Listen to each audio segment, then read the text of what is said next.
Hey, welcome to Go to Your Own Research Saturday night live stream. I'm sorry I'm late. I was trying to get everything together, and it's really weird because with the Epstein files, you you can't save them. Like it lets you look at the PDFs and then it closes them. And so you can't really do as much preparation as I normally would. But anyway, I thought it'd be cool if you haven't been to my channel before. I talk a lot about what goes on behind the scenes in the media world through my own experience of working in the fashion industry. I've been covering a lot of the exhibits shown in the Blake Lively versus Baldoni case because it shows us literally how our media is influenced and orchestrated by people with money, celebrities, studios, etc., politicians. So yeah, I obviously, like everyone, I've been looking at the Epstein files. I did a deep dive around Christmas time into Epstein and Michael Jackson's relationship because I'm a little bit obsessed with it. I guess I'm obsessed with it because I know people are lying about it. The more I hear, oh, he just went round there for this, he just went round there for that, I know you're lying because there's now a CD, there's a CD-ROM with Michael Jackson's name written on it in Epstein's house. So, and the two photos that we were shown in the last batch of the Epstein files are different from the ones. Well, one is different from the one that's on Getty Images that everyone's like, oh, that photo's been out for ages. Like, this is so basically different. The difference is so obvious. But yeah, so to me, I like to pick on these little things, and I've spent a lot of time looking at Michael Jackson history because it just fascinates me. The same people that say Michael Jackson is innocent are the same people that will say that someone who's accused of other sexual abuse is innocent. So, do you know what I mean? You have to start working out what's going on here. But yeah, so we had like something like 1 million new pages to look at. I'm just going to start with this.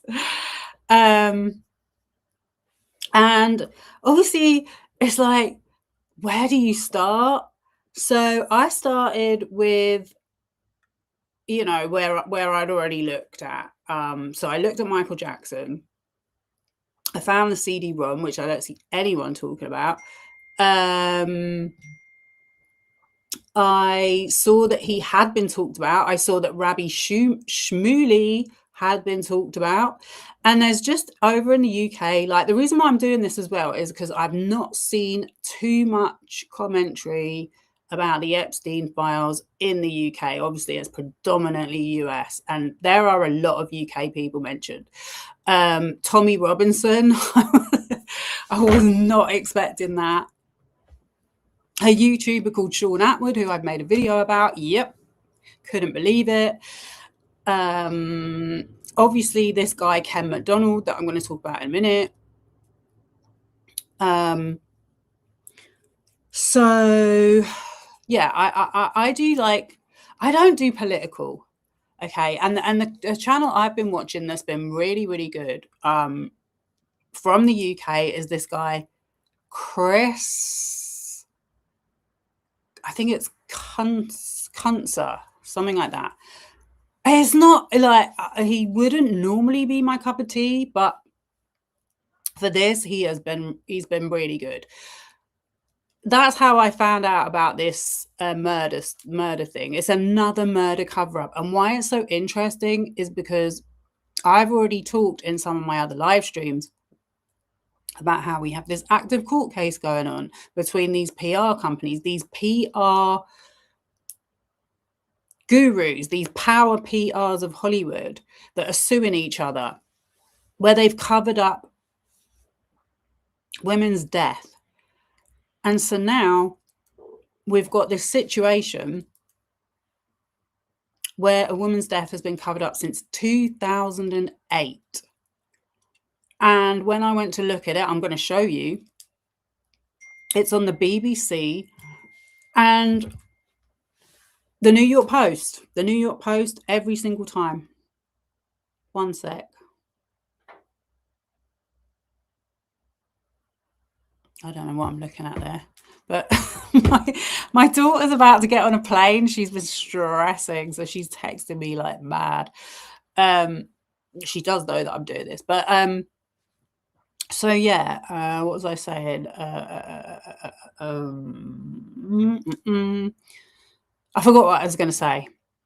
It's the way they have these go-tos, and so what I find incredible about this whole release of the Epstein files is the lack of coverage about it, the lack of insight. People saying, well, there's nothing incriminating for us to look at. No one's done anything wrong.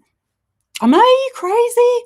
There's so much in here that is people doing stuff wrong that should be getting talked about. I know Peter Mandelson's been getting talked about, but like, I even knew half of this stuff that he had done when he got appointed, because I saw someone talking about it, and obviously because I look into a lot of this financial stuff, made sense to me. There is absolutely zero way that the people in the government do not know about this stuff. What are MI5 employed for? What are all these special secret service police forces employed for if they are not able to find this stuff out? That's what I found, just like confirmation of that. We have full confirmation this is what is going on. Number one. Number two, what I find crazy about reading some of these files is, you know, the expression money doesn't make you happy, and you know, it's never seemed truer than reading the Epstein files, because he definitely was not happy. But it's more than that. It's like his daily life just sounds like anyone else's, not in the terms of like who he was meeting and stuff like that, but he's still got the same shit going on. Like, he's arguing with his girlfriend about food going moldy in the fridge. He's talking about the dog shitting on the floor, which I have seen that happening in rich people's houses. And sending YouTube videos, and just like what everyone else does, really. Only he was flying around. He could have done anything he wanted. And yeah, he just seems like he was an unhappy dude. In fact, he says he's unhappy in the Steve Bannon interview. So I think we're going to talk about that a bit as well, because from me like looking into Hiltzig PR and talking about his relationship to Mr. Beast and how propaganda works and how all of these commentary channels are either being paid or they're part of the propaganda machine to put out what we see, the content that we see. So I kind of had come across Steve Bannon as being the head of this organization called Breitbart. He was actually a banker at JP Morgan.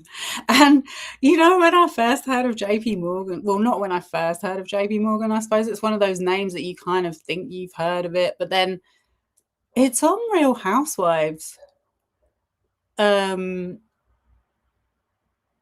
One of the ex-wives is on Real Housewives.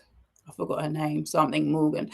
But yeah, so Steve Bannon was an investor in Cambridge Analytica, and I had made this video like a few months ago now about how Cambridge Analytica was used not just to rig the elections, but how so-called commentary channels and entertainment channels bought up Facebook ads based on the data collected by Cambridge Analytica to boost their views and engagement, because Cambridge Analytica like analyzes people's personal profiles on Facebook and lets them know, we think this person's going to really fall for that one. And this has been going on now for 10 years.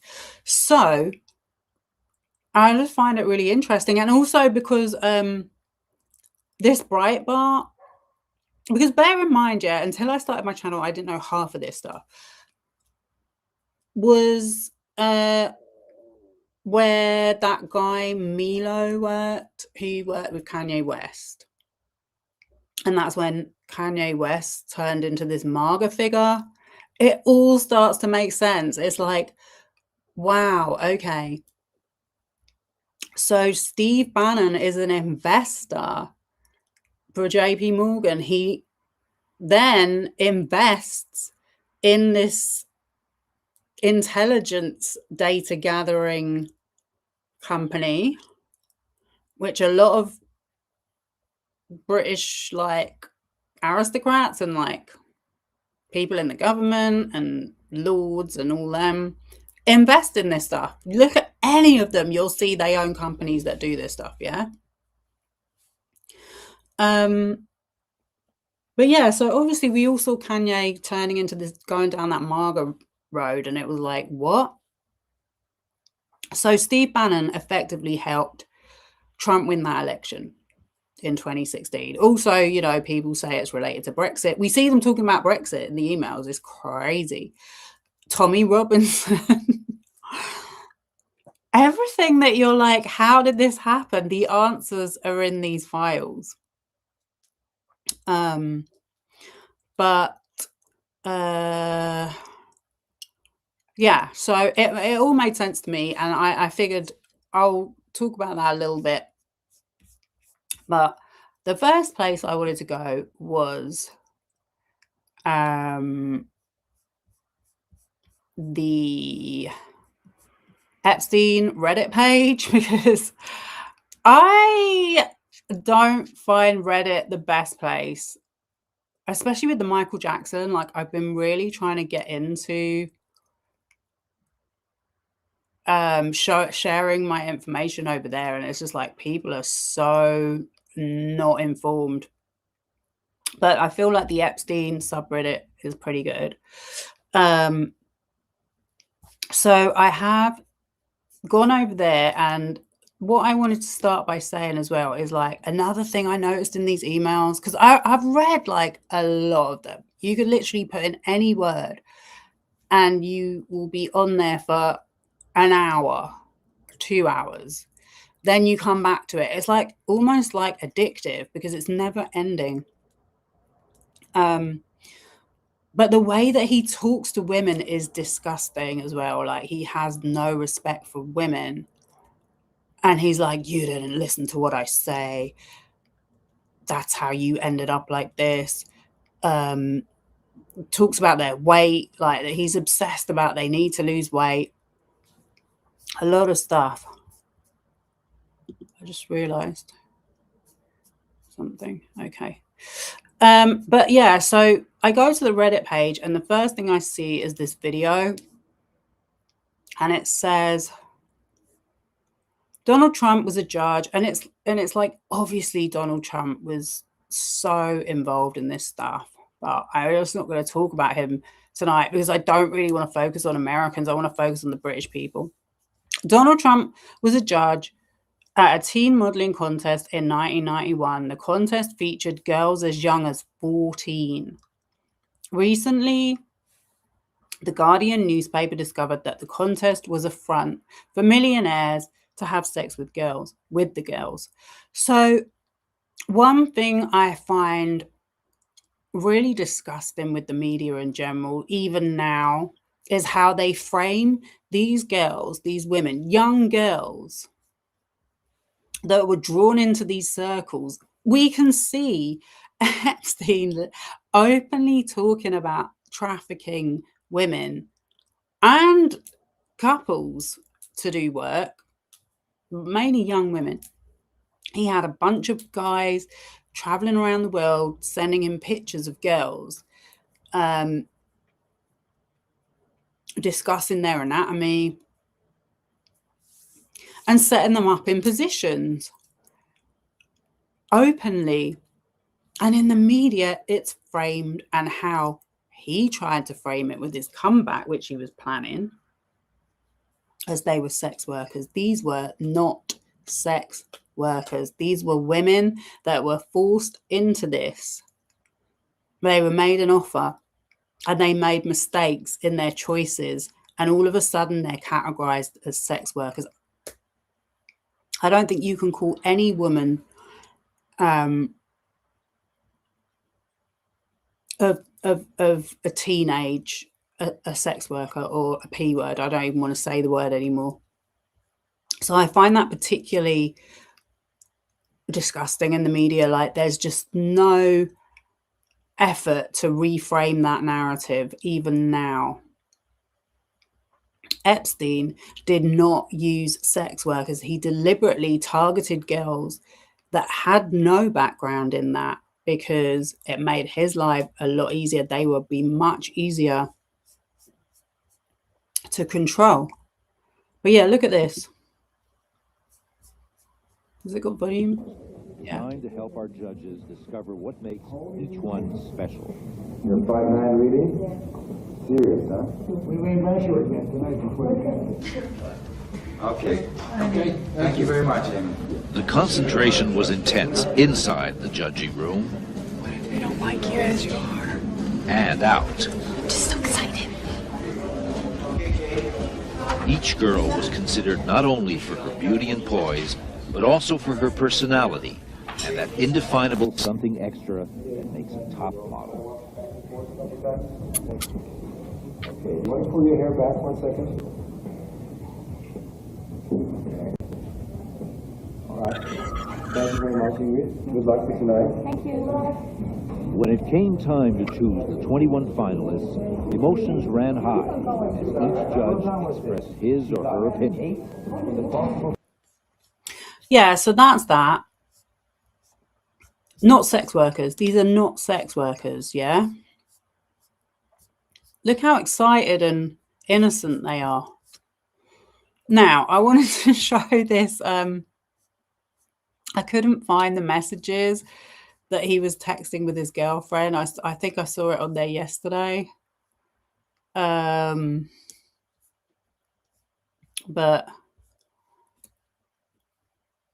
I was trying to have a flick through earlier when I was getting ready, and I couldn't find anything. Oh yeah, Pizzagate. I am going to talk about Pizzagate, because everyone's always said that, well, there's been suggestions that Pizzagate was a conspiracy started by the right, yeah, to make the left look bad. The right and the left in America is Republican versus Democrat. Let's be clear, they're both equally as shameful. They have equal amounts of despicable people with the same interests. Sorry, I'm not the best at articulating myself, by the way. I thought I would just like go live, see if anyone's interested, just talk about this stuff, show what I've got to show, and then, you know, that's how I do my videos.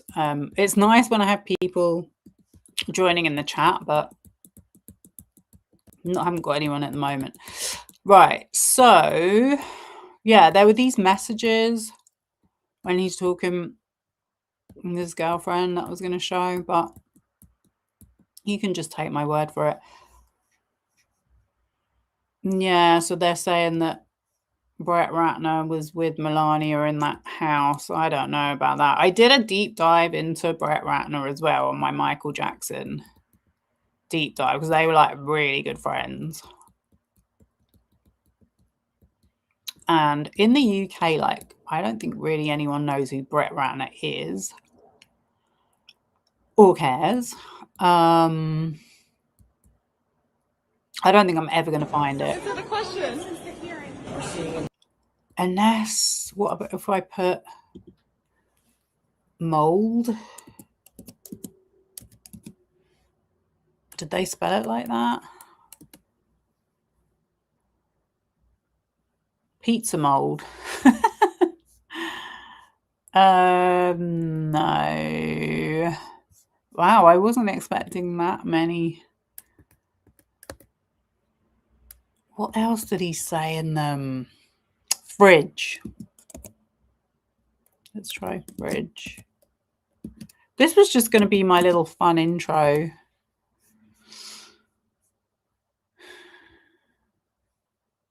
Trump traveled to Ireland, mentioned by Perry Lang. Along with Prince Andrew, Clinton, Nathan, somebody or other. Oop. Ghislaine Maxwell and me. Yeah, it wasn't Ghislaine Maxwell he was talking about. I guess it's media. I guess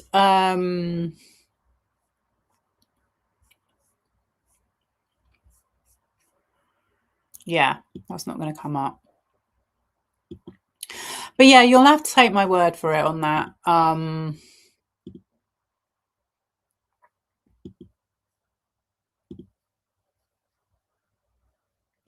So yeah, I was saying earlier, sorry, I lost my concentration.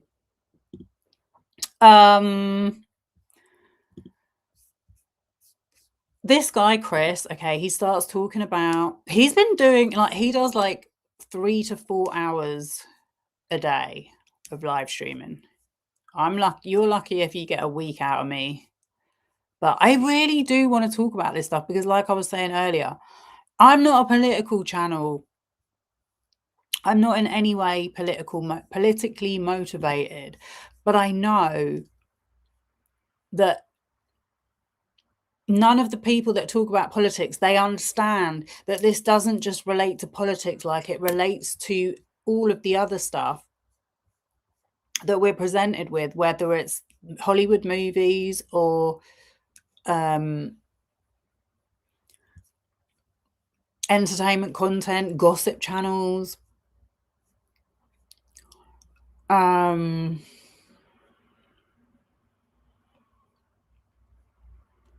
And that's how they're trying to win votes.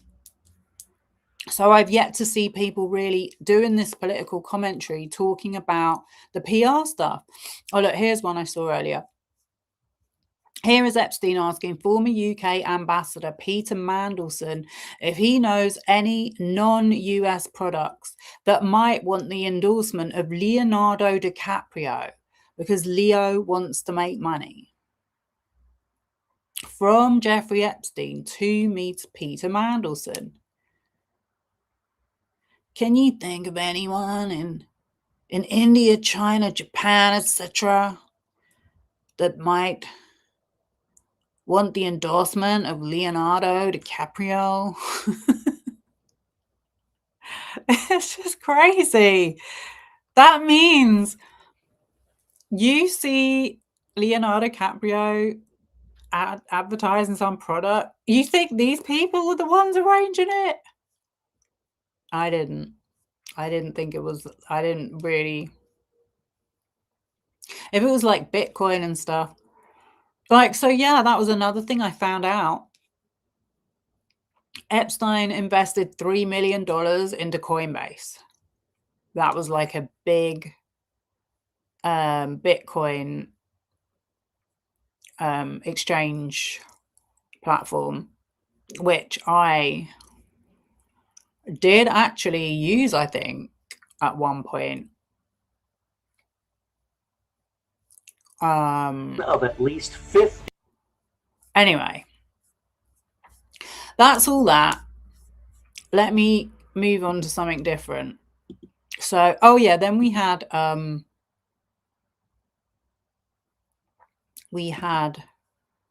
Coffeezilla. He's doing a good job. He's doing a good job. I'm going to get onto him in a minute. I think I'm going to go to this story, because you can go so deep with it as well.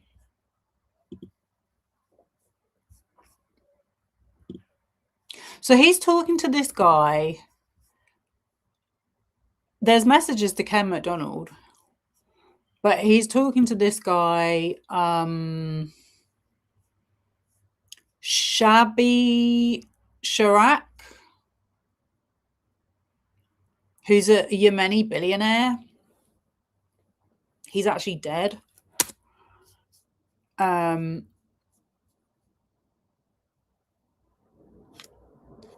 I don't remember hearing about this story. You know, I'm just talking about, like, because I don't really watch mainstream news, so I know the BBC have covered it. But if this was a black immigrant living in this country that had done this crime, they would not shut up about it. You would be hearing about it every minute of the day. That's why it's so sus reading about this in the Epstein files. I'm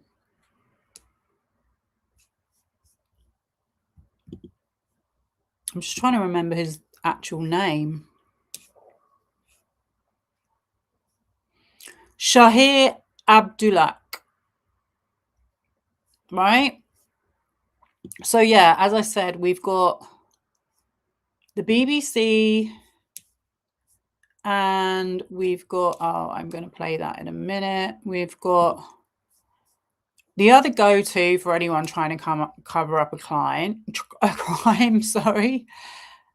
The New York Post. Olivia Land. Remember, we have to start remembering these names. I'm sick of people saying there's nothing to incriminate anyone. I don't see how you can find this anything other than incriminating. Yemeni billionaire's son confesses to 2008 sex accident killing. Yeah? All this. That's her. Martine Vik Magnussen, 23, was found dead on March 16th, 2008. Farouk Abdulhaq has been in isolation in Yemen for nearly 2 decades. Isolation?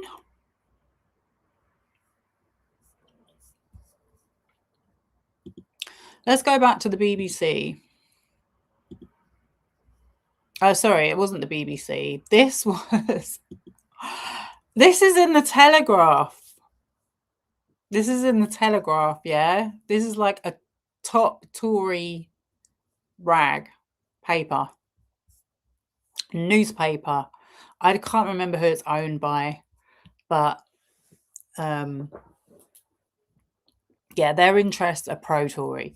So they reported on it and they said Epstein asked former DPP, so that's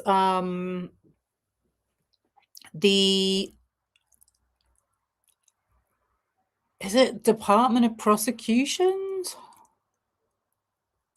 I'm not sure. He's top level prosecution department of UK, our justice system, yeah, to advise on fugitive sex murderer case. Ken McDonald spoke with financier on phone before advising Yemen billionaire whose son was suspected killer. This was written yesterday at 8:30 p.m. Oh, I can only read the first bit. So I found it on Yahoo on my iPad, and because I'm doing this on a laptop, it wouldn't. I don't know. It wouldn't let me. I couldn't airdrop it. So you have to pay to read the article. So I can read it out for you.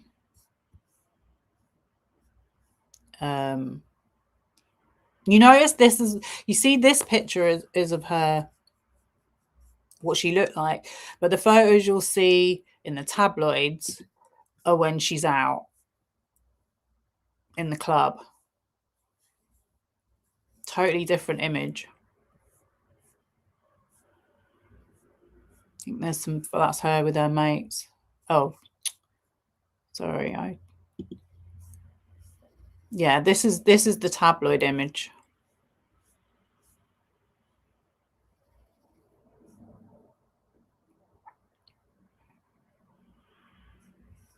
Totally different look.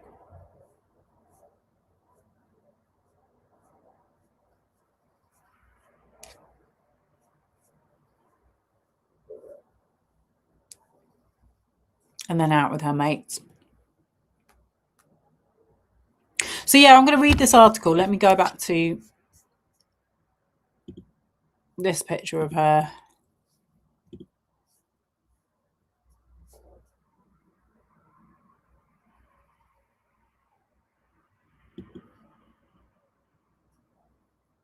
Jeffrey Epstein arranged for the UK's former chief prosecutor. Bear in mind, our current Prime Minister is the former head of the Crown Prosecution Service. To give legal advice to a wealthy friend whose son was wanted for the murder of a young woman in London, Ken McDonald, Baron McDonald of Riverglaven, was paid $20,000 to travel to Paris to advise Shahir Abdullah, a Yemeni billionaire whose son was on the run. Farouk Abdullah remains wanted on suspicion of the murder and rape of Martine Vik Magnussen, a 23-year-old Norwegian woman whose body was found in the basement of a block of flats in the West End in March 2008.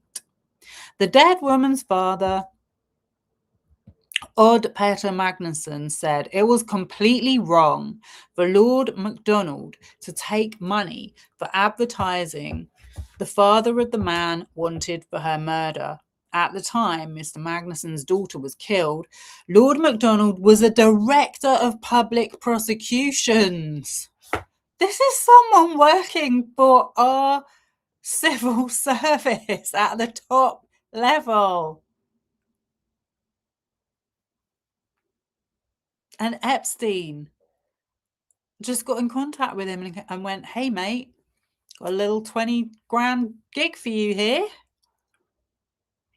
Lord MacDonald stepped down as head of the Crown Prosecution Service to return to private practice in October 2008. 6 months after Mr. Magnussen was raped and strangled. Ms. Magnussen was raped and strangled. It's so annoying because I can't show you the picture of him. Let me show you a picture of him, actually. I do have this picture of him, but there's another picture of him standing on his stairway with all his pictures on the walls, with his dado, with his paneling and his dado rail or whatever it's called.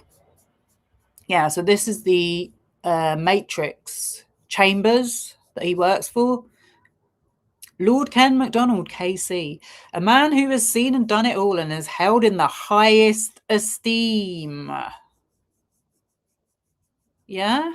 Lord Kenneth MacDonald, highest esteem, a senior statesman of the bar, one of the safest pairs of hands at the bar. Mr. Magnussen told the Telegraph a former director of public prosecutions should not be taking money to advise the father of a suspect. It's absolutely not right.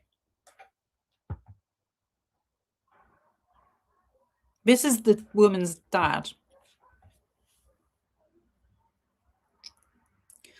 I'm shocked, but I'm not surprised. This is the way both Epstein and Abdullah's father operated.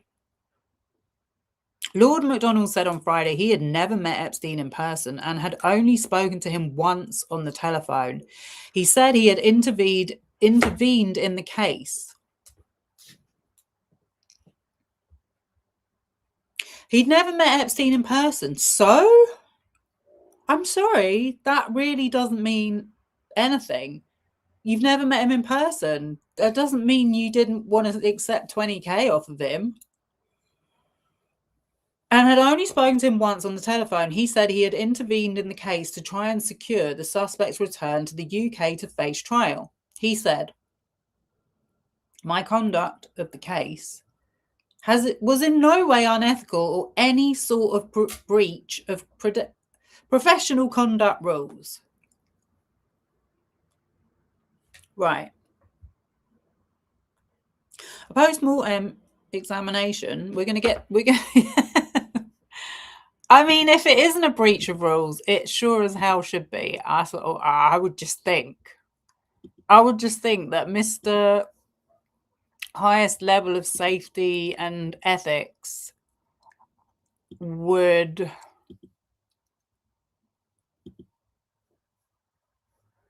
oh no, don't say I just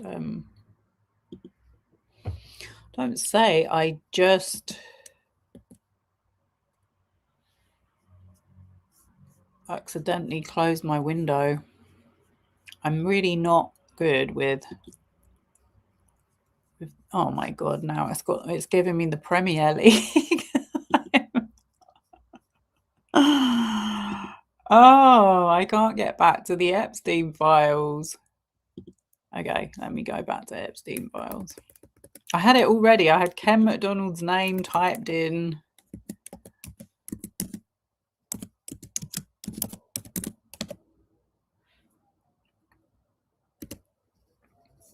There we go. Okay, I'm sure you're sick of seeing his face. Ken MacDonald.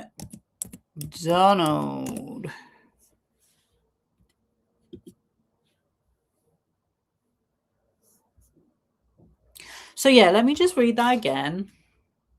I never met him. Never met him in person and had only spoken to him once on the telephone. These messages are in 2012.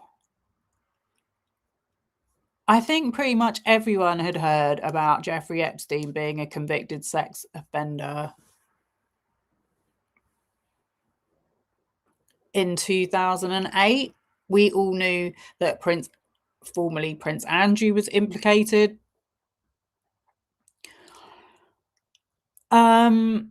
So I just find it incredible that he's got the cheek to come out with this statement, which the Telegraph has happily printed.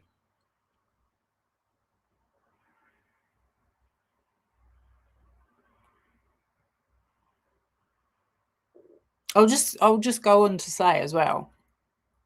A post-mortem examination found Miss Magnussen had died from compression to the neck, and her body had 43 cuts and grazes that were said to be typical of an assault or struggle.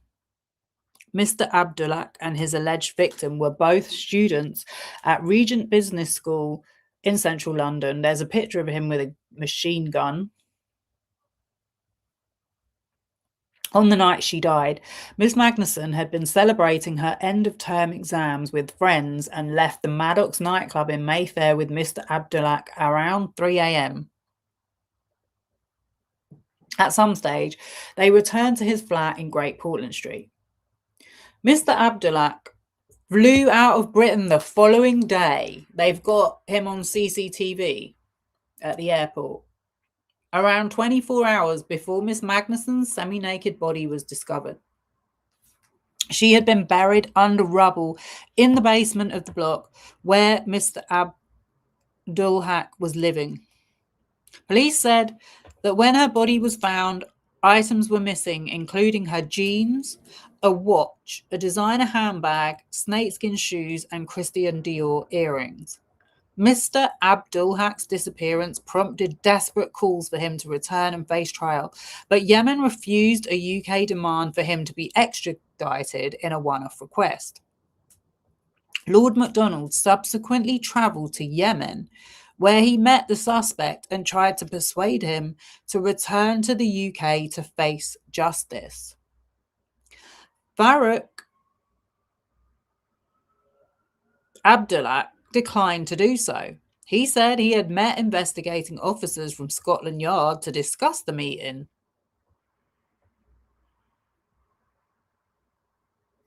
Emails and correspondence contained in the Epstein files show that Epstein spoke with Lord MacDonald in early June 2012. 2 weeks later, on June 20th, the former director of public prosecutions travelled to Paris to meet Shah Abdullah, who was Yemen's richest man. The call between Lord MacDonald and Epstein was brokered by Ian Osborne, regarded as a fixer to the rich and powerful.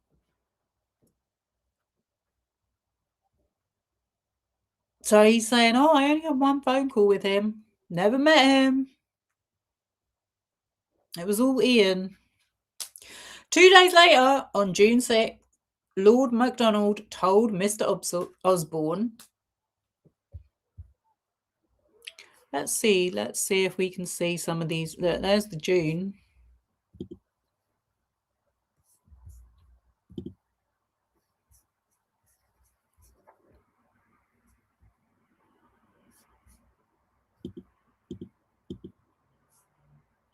Sixth of June 2012. Ken MacDonald. Redacted. I thought it was meant to be victims that were redacted. Who's the victim here?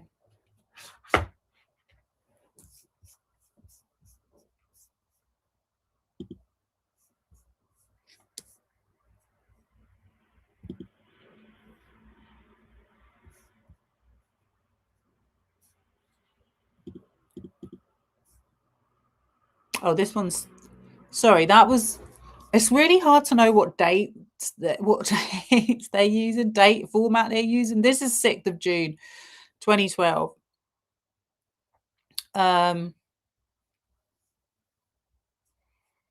Jeffrey Epstein. Oh no, June 5th. Sorry, it says sent when Wednesday 6th. Oh, he forwarded it. Ken MacDonald.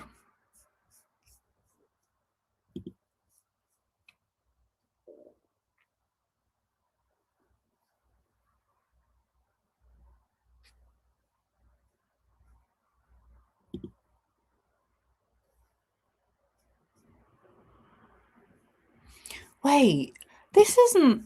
Did I put his name in correctly? Maybe, did I spell his name correctly? Because I'm sure I found... I think I spelled his name wrong. Sorry. This is my kind of commentary. Yeah. Spelling has never been my strong point, but I was like, wait, I know there was way more than this. Okay, so they arranged a trip from Paris to Paris for this guy. Look, Shah here. By the way, this guy's code name that they used for him was Mr. Evil, and Epstein introduced him to Steve Bannon, I think. He literally had him on his guest list. He was part of his entourage. He introduced him to the Rothschild women that he worked for. June 6, 2012, for your eyes, sir. So he's there saying, oh, I never met him. It was just a phone call. I didn't know. I think he's trying to imply, well, I didn't know anything about that. I do not believe it. Ken MacDonald, Lord MacDonald's trip to Paris. Dear sir, I hope you are very well today. I understand that you would like to organise a meeting with Lord MacDonald in Paris soon, so you can discuss some legal issues with him. The best day in the near future would be 20th June. Lord MacDonald's fee for preparation for and attendance at a meeting in Paris would be £20,000 sterling, plus VAT. That's another... What was VAT in 2012? I don't remember. But let's say it would have been pushing 20%. Plus first class travel expenses. We would also require council's hotel accommodation to be paid separately if the need to make an overnight stay in Paris should arise.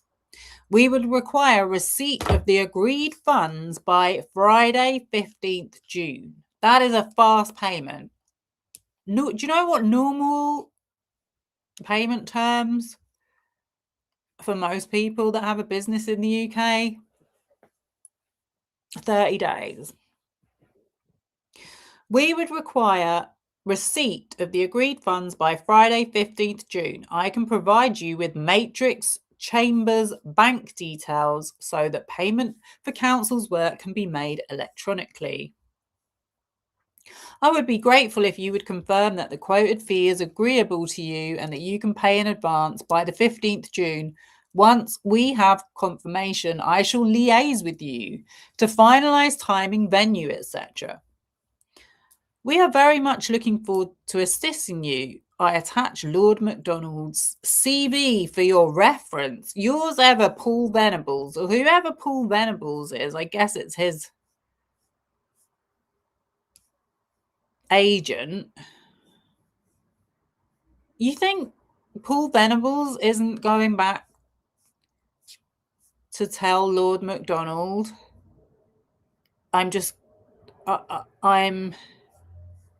wait, who's the message to? Oh, it's redacted. It's redacted. Why is that redacted? This is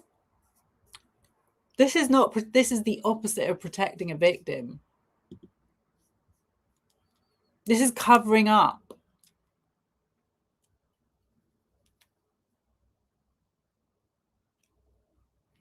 Protecting people that committed a crime against the victim.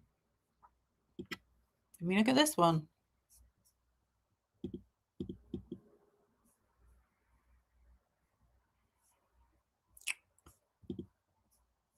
From Ken MacDonald. Dear Mr. Abdullah, thank you for your email. My practice manager, Paul Venables, will be in contact with you tomorrow to confirm the details we discussed.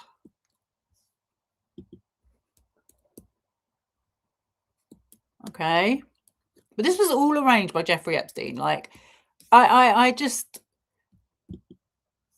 know. I don't know. I'm like, I don't know how they get away with this stuff.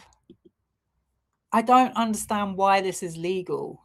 And you're like saying that you're trying to do anything to protect the safety of women or help solve crimes. Ken, I've spoken to Jeffrey and he will call you today. If not, perhaps you can suggest the time tomorrow. He is copied here, so you can coordinate directly. I'll give you a ring when I'm back in London later this week to find a date for dinner.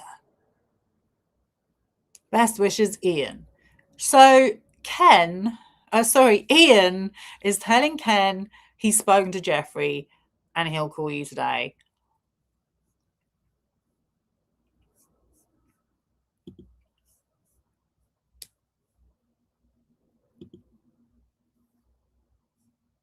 Oops, I just looked at that one. I'm just going through them all because sometimes you just see something.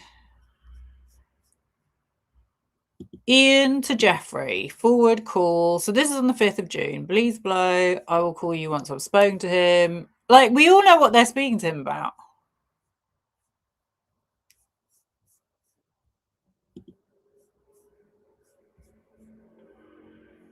And I think there's even like, I don't know if I'd be able to find it, but there's even the email when they're talking about him needing some help with this problem.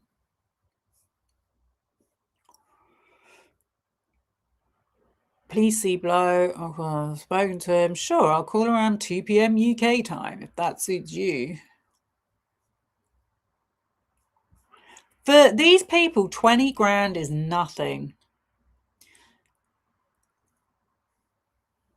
Ken, I hope you are well. Could you please possibly give me a ring Tuesday? I'm in New York on the usual mobile. There is a particular matter that I think you are well placed to advise on.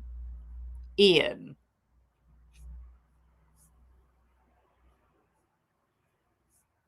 I haven't actually looked up Ian Osborne. Is he even known?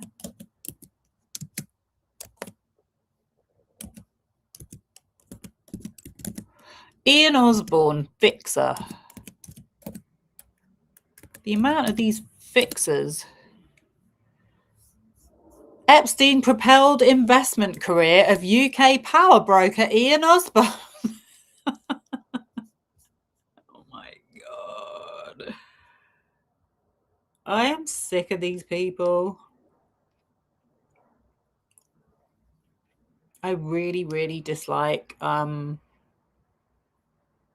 Google search results. I don't use Google on my iPad. But, okay, Financial Times. This was from 2025. I'm probably not going to be able to show you it, but Ian Osborne, fixer to the rich and powerful behind Epstein's Project Jess. I think that's something to do with Jess Staley. He literally is in emails talking about sending money for trafficking. I don't know how any of these people can pretend that they are innocent. And I don't know how any authorities can pretend that they're innocent. But here we are. It's a dark and murky world that affects every single one of us. Right, so we've looked at Ian setting up the call. There's a lot of emails here.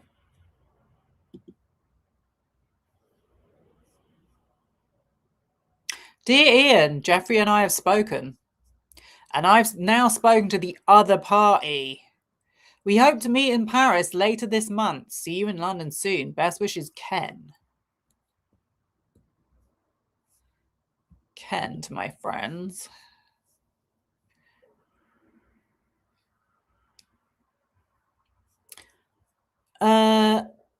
He's copied here. So they were in direct contact. I don't know what he's trying to deny. What is this one? Oh, December 12th. 2012. So this is 6 months later. Hani Salah. I don't know who he is. I really do not know half of these people are. But then when you look them up, you're like, oh, yes. Dear Ken, it was good to talk to you earlier. I have conveyed our earlier conversations to Mr. Shaher. In line with that, please see the details below of getting in contact with Mr. Bondavik and Mr. Elnar of the Oslo Centre, as was agreed. This strategy will be thrashed out in the meeting in Paris, and then the contacts with them can begin. The Oslo Centre for Peace and Human Rights?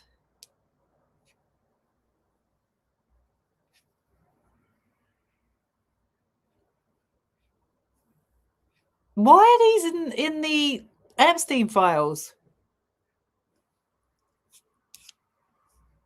This is madness. It's all madness. I told you. We're living in mental illness right now, where we're being told there's nothing incriminating in these emails. And that's what I was going to say earlier. Right? I'm just some random person that looks on the internet, right? That started thinking, why do I get all this propaganda shown to me when I've never been interested in right-wing politics or any politics? It's so hard to avoid. If I can look this stuff up and see what's going on, why can the media, the people that actually do this for their job, why are they not reporting on these things more?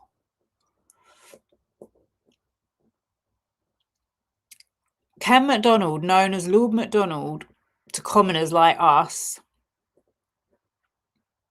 Oh, this was on the 4th of June. I hate how the emails are not in order. Sure. Ian Osborne's calling himself a commoner. Him and Jeffrey Epstein are commoners. What are we then? What does that make us?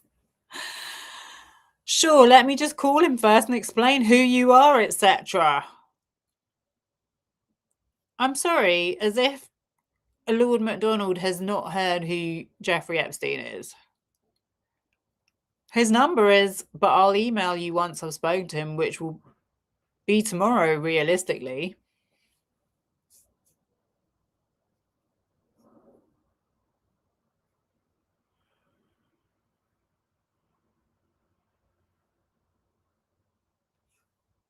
So, I don't know. Jeffrey Epstein, it looks like to me, just contacted Ian Osborne and said, I need to speak to Ken MacDonald. And he's like, Ken MacDonald? You mean Lord MacDonald? Like, you didn't use his full title, Jeff. But literally just passed his number on. I'm just saying, there's 3 pages. What's this one? Oh, yeah, I just read that one. Sorry. I want to get back to the story and the girl's dad, but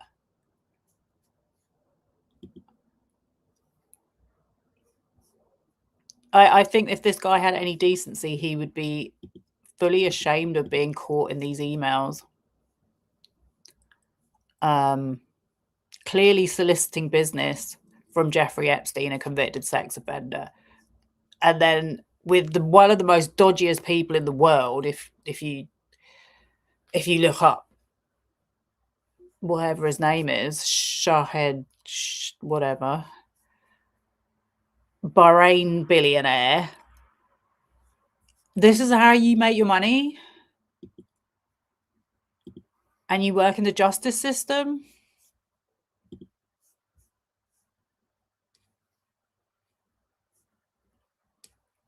We're on page 2. What's this one sent from my iPad? Ooh.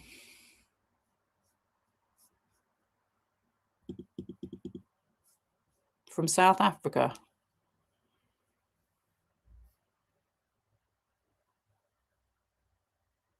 Oh, I just read that one. Yeah, they just showed that one again. But it seems like Jeffrey Epstein was hooking Ken up with an awful lot of different people. Just a casual observer would make that assumption. Correct me if I'm wrong. I hate them all. Shah. Dear Sir,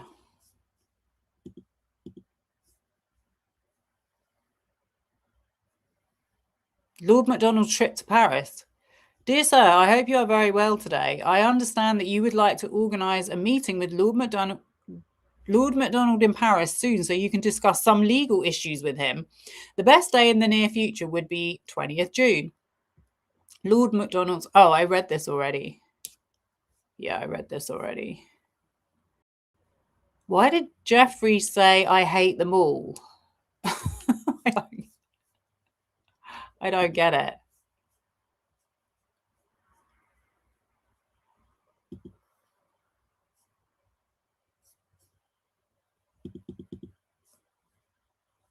Hello, friend. Does he say he is a Jacob descendant? This is in November. What does that mean? He is... Hello, friend. It does say he is a Jacob descendant.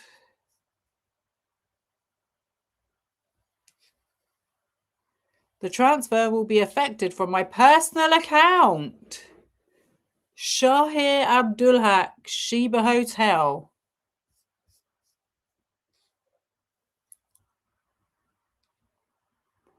Okay, we'll book Lord Ken MacDonald at the Mandarin Hotel, Saint Honore. Nice. Nice hotel, Ken. Dear Shahir, a 10 a.m. start is fine on Monday. Ken will probably leave at around 3 p.m. to get his train back to London. Please do book a hotel room for Ken for Sunday night. That would be very kind. For avoidance of doubt, I understand you will pay for Ken's room in addition to the fees I have already quoted. We are in the process of booking the travel tickets, and I will let you know the final cost of the trip and send you an invoice as soon as possible. Blah, blah, blah, blah, blah. Nicey, nicey, nicey. Shall I book the hotel for Lord? As to the address? Dear Shahir. I can't be able to read all of these. Hello, my brother, who is the chairman of our operations in Egypt and follows this matter, has an important meeting fixed earlier with Minister of Industry. And it will be difficult to change the date. Can we adjust our meeting to any other day? Lord MacDonald needs to be in London on the evening of the 19th, I'm afraid, so he will have to travel to Paris on the Eurostar on the morning of the 20th.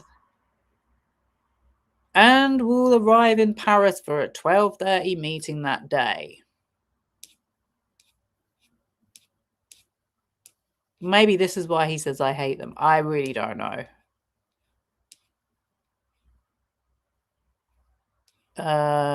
It's a lot of emails and stuff. But anyway, I feel like they're all on pretty close terms. That's just me. Am I wasting too much time with this? I don't know. It's just kind of fascinating. Lord MacDonald's trip to Paris. From Shahir to J.E. I think you are right, something like house arrest plus charity work due to his age. Also studying. So, oh my God. Okay, I'm glad I clicked on this one. Right, where does it start? 12:35. So do we have to go down to the bottom and then go up? I'm so confused.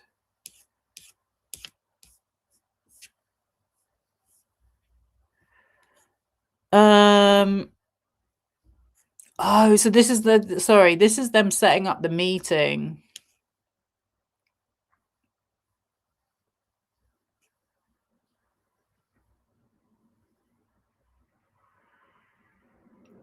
Dear sir, I hope you're good. I understand you would like to organise a meeting with Lord MacDonald. So, okay, so Lord MacDonald's on that one. For your eyes, sir, wrote Shahar. Do you think he is really Jewish? From his CV, he seems well positioned with vast experience. If he manages to undo the tangled web of tissues, then I will stamp that he is a direct descendant of Jacob like you and me. How are you enjoying the Caribbean? He can't even spell it.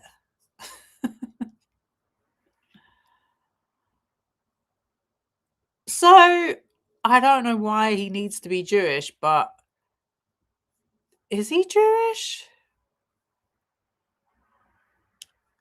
This email's dark. At 23:42, Jeffrey Epstein wrote, I talked to him. This sounds like he talked to him again, then. This sounds like he talked to him again. People that have said stuff like, oh, I think Jeffrey Epstein did blackmail, blah, blah, blah. No. Not in this instance. He's doing what you call palm. What's it called? You cross someone's palm with silver? Or private handshakes? I talked to him. He said rough sex case is not unusual. Autopsy would be a factor, but not a big one. Drugs are not a defense. He thought he would get bail, reduced charge, and would not exaggerate his potential strengths. He held the position of head of prosecutions, the exact same position that he would be dealing with. Norway has put pressure on the government. I think you should focus on what punishment would be acceptable. Time spent, maybe a form of house arrest, work charity. The high profile nature is a problem. The press will highlight any issues.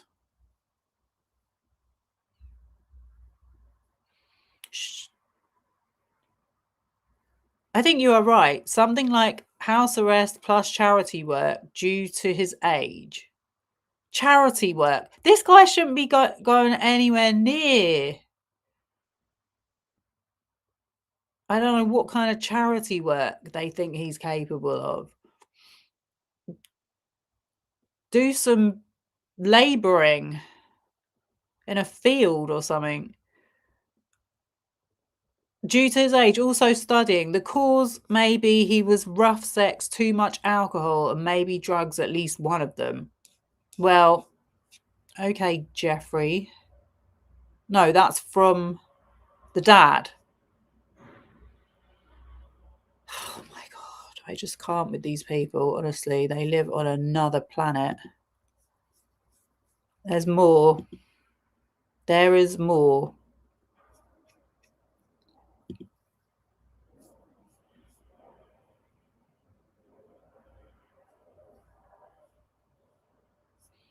This is on the 26th of June. Good afternoon. Hope you're well. Lord MacDonald is in Uganda. He is travelling and will let me know when he gets to a phone in the hope that you and him can talk this afternoon. I'll be in touch. I wonder what he was doing over in Uganda. This looks like a lot of wheeling and dealing going on with these people. I really want to know what this Jewish thing's about. I don't know anything about that.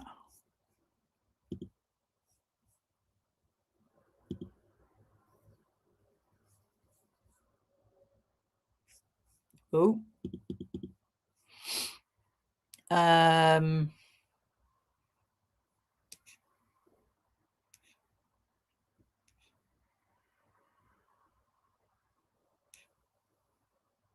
Oh, essay is Shahir Abdullah. Dear Shala, if you are going to call from Yemen, I think the time zones for Yemen and Uganda are the same. What time would you like to call Ken? It's 2:15 here in London.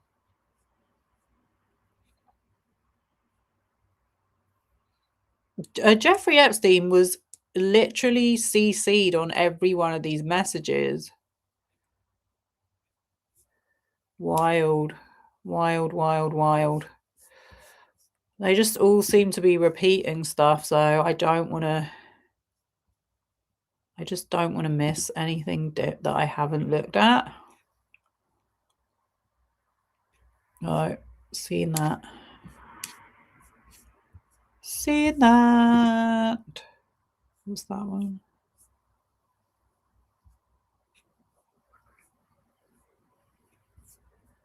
Okay.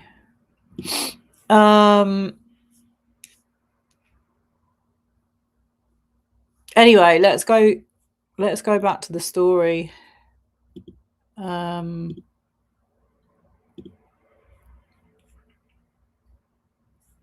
show you the New York Post. As you know, the New York Post is the go-to for crimes against women cover-up.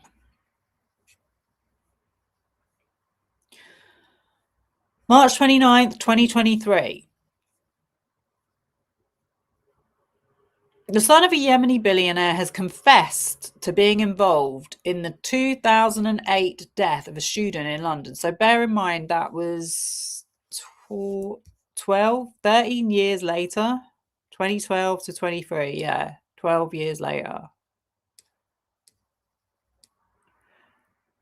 Farouk Abdullah, son of the late tycoon Shahir Abdullah, has been on the Metropolitan Police's. This guy has been on the Metropolitan Police's most wanted list since March 2008. The former head of prosecutions in the UK had a meeting with his dad in 2012 to talk about, I guess, getting his charges reduced, for which he got paid £20,000 and stayed at the Mandarin in Paris, Mandarin Oriental.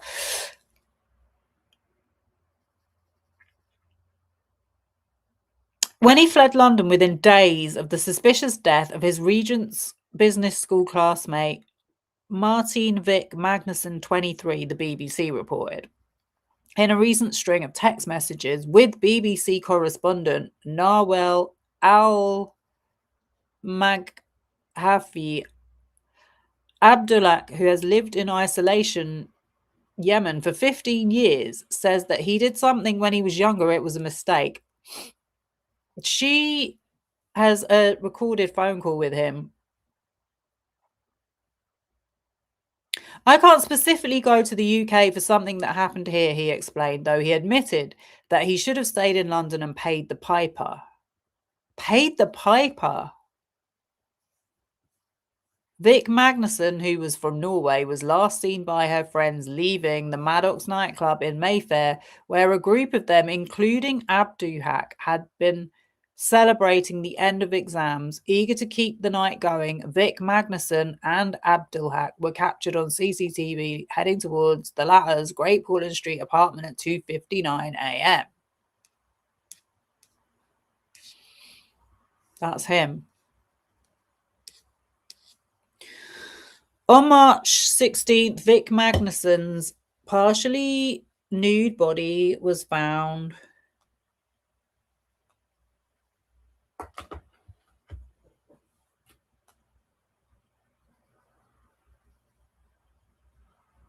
Oh, let me go back to that in a minute.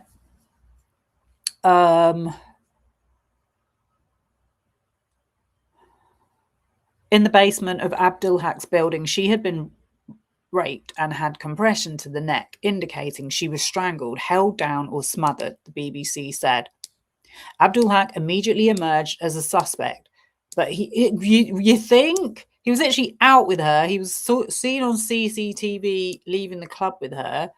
I think they were in some kind of a relationship, whether it was friends. And he's found in the basement of his apartment and he's disappeared.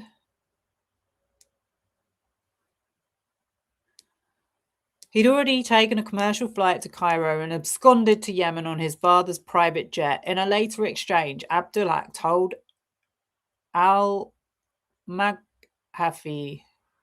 that Vik Magnussen's death was nothing nefarious and dismissed it as a sex accident gone wrong. He's getting the talking points from Jeffrey Epstein.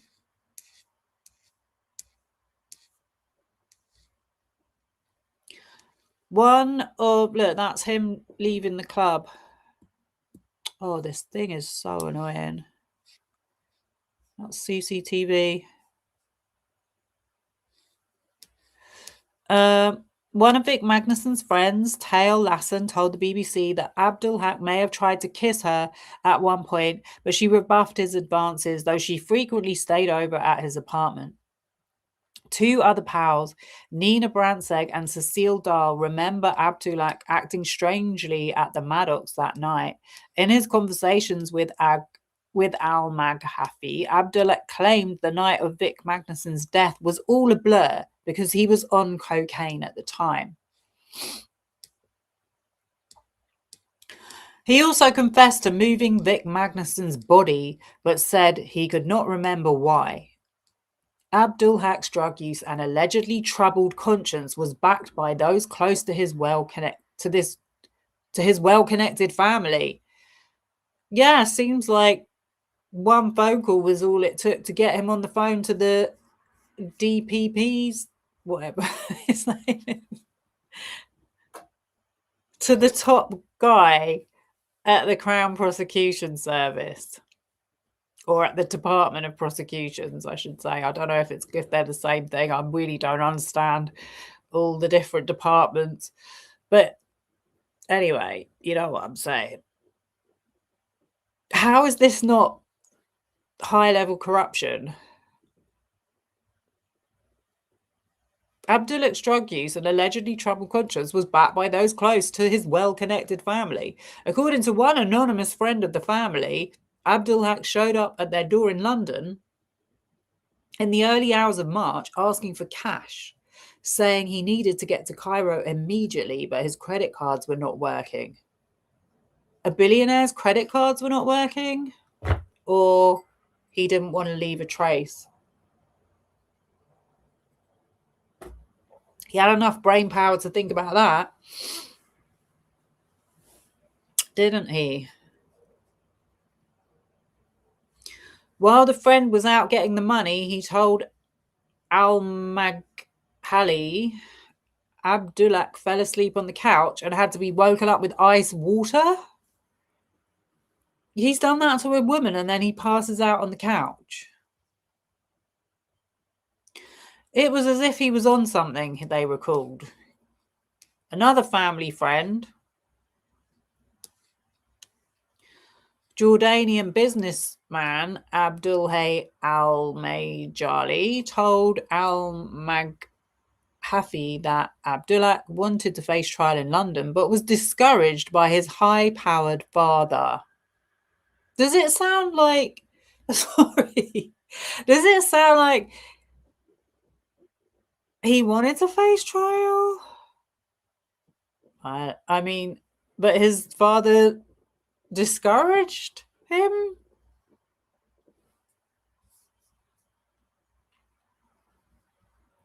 By setting up the meeting? Abdulhak wanted to go to England and sit in court and defend himself, al-Majali said. But his father advised him not to get involved and stay in Yemen because the UK does not have an extradition treaty with Yemen, the BBC noted. It is unlikely Abdulhak could ever be forced back to face justice. When asked by al-Maghafi if he would ever consider turning himself in, Abdulhak balked, I don't think justice will be served, he said. I find that the criminal justice system there in the UK, here we go, is heavily biased. Is heavily corrupted by the sound of it. I find that they will want to make an example of me being a son of an Arab, being a son of someone rich. It's way too late.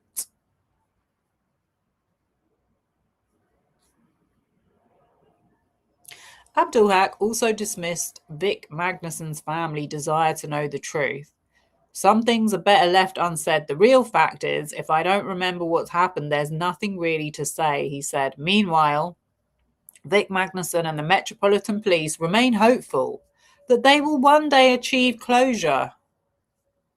The Metropolitan Police can jog the hell on. I'm optimistic we might have a solution in the longer term because we can talk to him. Vik Magnussen's father, Odd Petter Magnussen, said of Abdul Haq's confession. He has no empathy, obviously, with our family, and he doesn't show any sort of remorse or anything. In his statement, Magnussen urged Abdul Haq to go back to the UK and tell what happened on March 14th, 2008. Because not only Martine deserves that, but also our family deserves it, the grieving father insisted. Magnussen compared the pain of losing his daughter and the long flight for justice as very close, nearly physically, to being ripped apart. How much pain and suffering have these group of people in these files caused to so many just regular people? While Abdul Haq remains elusive, the Metropolitan Police's investigation continues to stutter forward. In March 2022, I couldn't believe it when I read this. A woman in her 60s was arrested on suspicion of assisting in Vik Magnussen's death.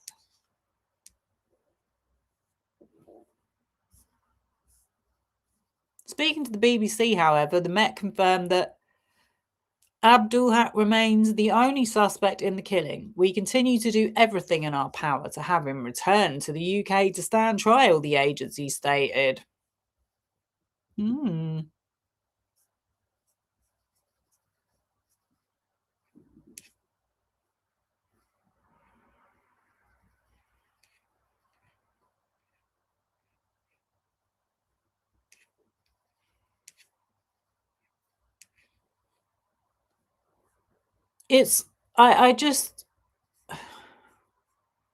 It says on, I don't know if this woman's now out, but it says in March 22, a woman was arrested in connection with the 2008 murder of Martine Vik Magnussen.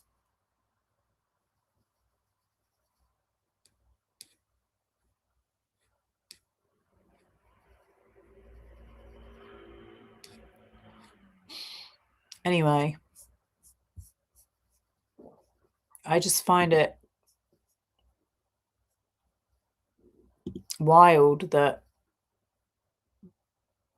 they've managed to arrest a woman for a man's sex crime. But they I don't know. They're not having a word with old Kenny.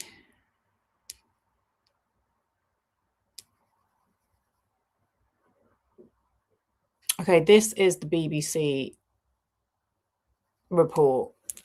Martine Vik Magnussen, billionaire son, admits role in death to BBC. So they arrested that woman in 2022.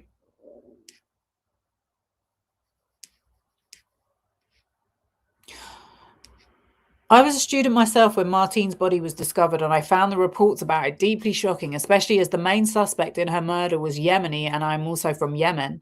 So when I joined the BBC as a journalist in 2011, it was one of the first stories I pursued. My main goal was to find answers for Martine's family, who regard her death as a test of international law. The UK has no extradition treaty with Yemen. But it wasn't until last year that I finally managed to make contact with Farouk Abdulhak. So his little thing about, oh, well, because I'm Arab, I'm not going to get a fair trial. This woman's working at the BBC.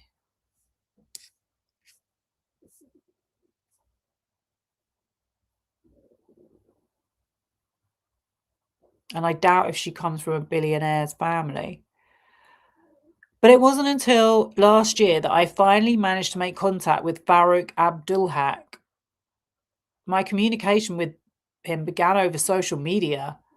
Hundreds of journalists have reached out to him over the years and he has ignored them all. But our shared Yemen background helped me gain his trust. 10 days after we first started texting, he sent me the first of what would turn out to be a series of revelatory messages. I did something when I was younger. It was a mistake, he wrote. During the thousands of texts and hundreds of voice notes he sent me, thousands of texts and hundreds of voice notes, he sent me over 5 months. Not once did he use Martine's name or refer to her death, preferring the terms incident or accident. But the coroner's report made clear how violently the Norwegian student had died. The fact that he just dumped her in the basement and stole her clothing it tells you everything. But the coroner's wait, did I read that? The coroner's report made clear how violently the Norwegian student had died, the result of compression to the neck, which could mean she was strangled, held down, or smothered. Her body showed 43 cuts and grazes, many of them typical of assault-type injuries of those received in a struggle.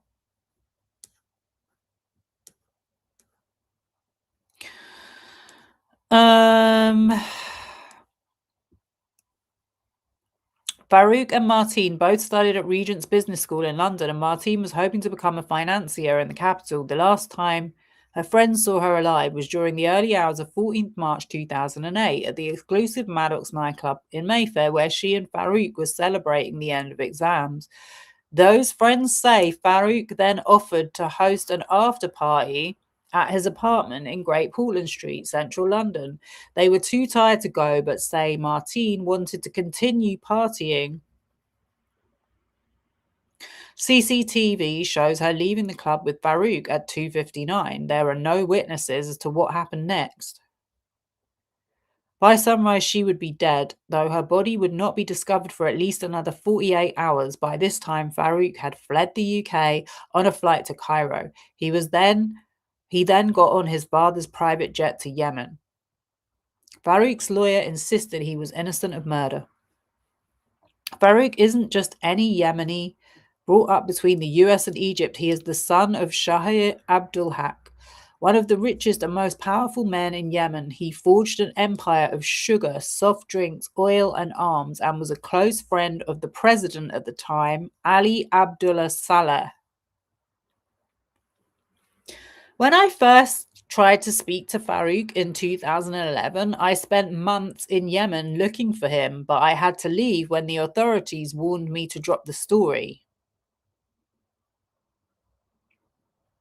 In February 22, I decided to look into the case again from London. By this time, Farouk's father had died and President Saleh had stepped down. I wondered if it would now be possible to get Farouk to talk. But I also knew it wouldn't be easy. When a friend got hold of his number, I messaged him over several different apps but received no response. And then the friend noticed he was using Snapchat. I sent him a message and he responded within seconds. His first question was to ask where I was from. I gave him the name of the affluent Yemeni neighborhood I grew up in, sensing that he was probably based there too. I was right. Immediately, his interest was piqued. Now I had opened a dialogue with him. It was a matter of gaining his trust, especially as I never hid my profession. In our first few exchanges, I told him I was a journalist. Our initial chats was simply about, oh, I didn't realize you were in the chat. Hey, Kayla. Sorry, I'm not ignoring you. I'm just a bit lost in 20 million documents, but really good for you to be here. I'll go back to your comments in a minute. Background on some of the references since Epstein was in with the 4chan white supremacists. Yeah, I heard about the 4chan. Sorry, I really didn't mean to interrupt that. It was pretty heavy.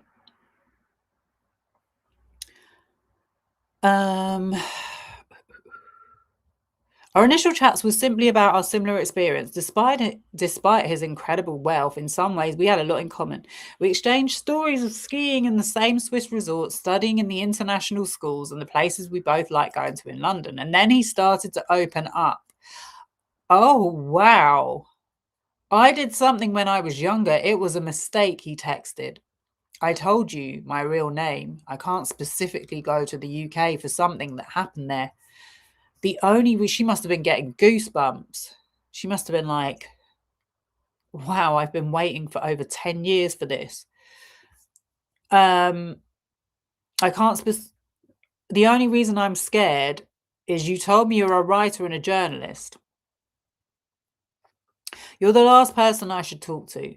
The speed at which he began to take me into his trust might seem surprising, but bear in mind that Farouk is incredibly isolated. His entire family lives outside Yemen, including his now ex-wife and daughter. My God, I wonder what happened to that poor woman.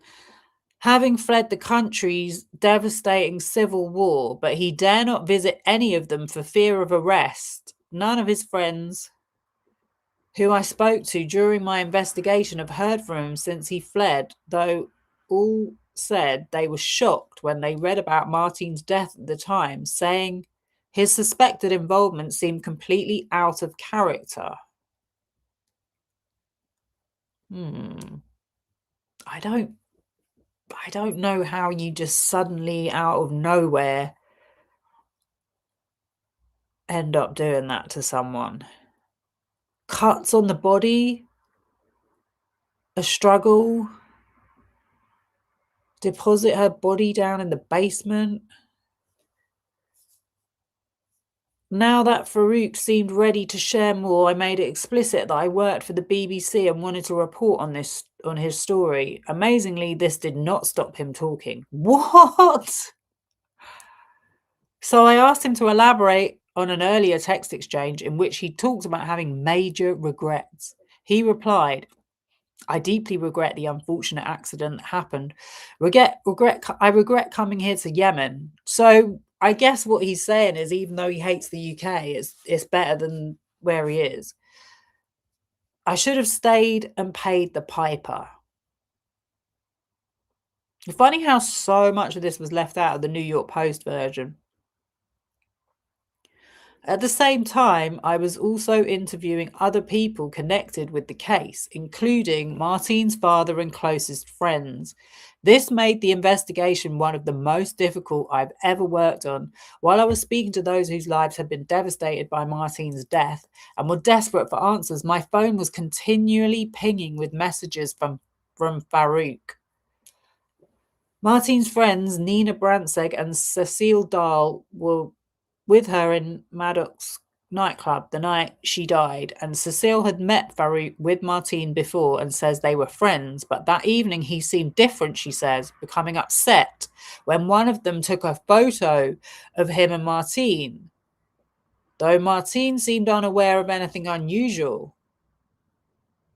Another of Martine's friends, Tail Lassen, says she thinks Farouk had once tried to kiss Martine and she had told him she wasn't interested. In fact, she says Martine would often crash at his flat as it was so central. CCTV shows her linking arms with Farouk as they leave the club. When Martine didn't come home the next day, her friends reported her missing, but say it wasn't until someone noticed Farouk had deleted his Facebook account that police took matters seriously.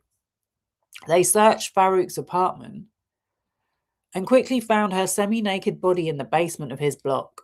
By this time, he had fled the UK. The police knew that Farouk had taken a commercial flight from London to Cairo, but didn't have detailed knowledge of her escape. I guess this is the photo they're talking about.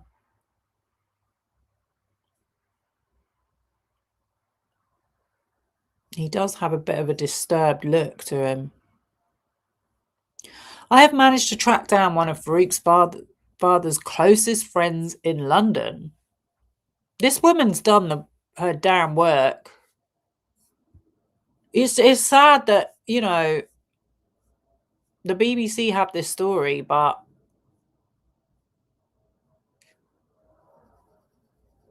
this woman's like literally risking her life to do this.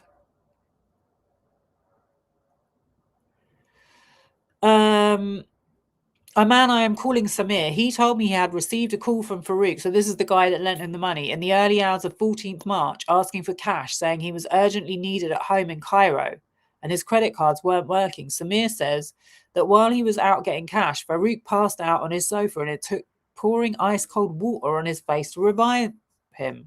It was as if he was on something, Samir tells me. He says Farouk bought a ticket for the next flight to Cairo, and we know that from there his father transported him to Yemen, somewhere Farouk had never lived before, but from where it would be impossible to extradite him. I spoke about this further with another friend of Farouk's father, Jordanian businessman Abdul Hay al-Majali. His son wanted to go to England and sit in court and defend him, he told me, but his father advised him not to get involved and stay in Yemen. Jessica Wadsworth, the Met Police's lead investigator on the case at the time, admits her heart sank when they established where Farouk had gone. Maybe it's even worse. Maybe the dad thought he could get Kenneth to fix it. I don't know. I really don't know. This is so dark. Because it feels like a conspiracy theory or a movie, and it's like it's actually happened. And then this chump has got the cheek to downplay it and be like, oh, I never met Jeffrey Epstein. I only spoke to him on the phone once.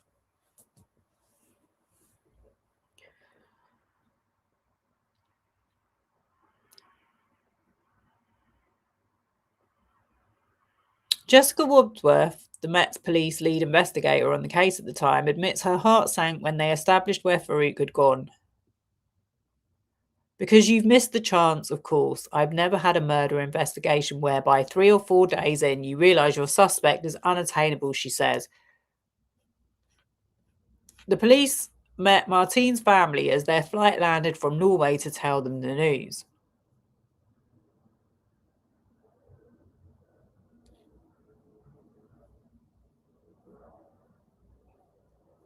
So you telling me this woman did her investigation and then the police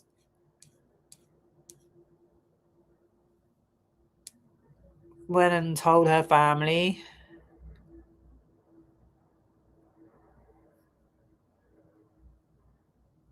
I'm confused. Her father, Odd Petter Magnussen, told me of the devastation he felt. As a parent, that is the hardest moment of my life. Very close, nearly physically, to be ripped apart. Desperate for justice. Oh my God. Desperate for justice, Odd Petter wrote to Queen Elizabeth in 2010, who referred the killing to the then London Mayor Boris Johnson. Mr. Petter has received several UK government commitments to help resolve the case. I have kept in touch with him regularly over the past 12 years and have always promised to try to get answers about what happened to his daughter. I noticed that the press were talking about Jeffrey Epstein being a secret Russian agent. I remember when Boris Johnson went over to Russia unofficially and was photographed hung over at the airport on his own, no aides, no security, nothing. And then shortly afterwards, a Russian oligarch that he was hanging out with at his party was made a lord. Is he a Russian agent? And now I finally had the opportunity to hear Farouk's account of that night. About a month into our correspondence, I really started to try to directly dig for the truth. Do you want to? Okay, so we can actually listen to the conversation. It's pretty heavy.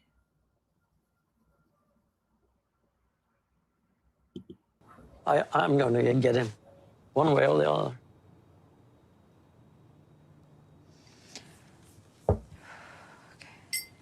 And the real fact is, and if I don't remember what happened, there's nothing really.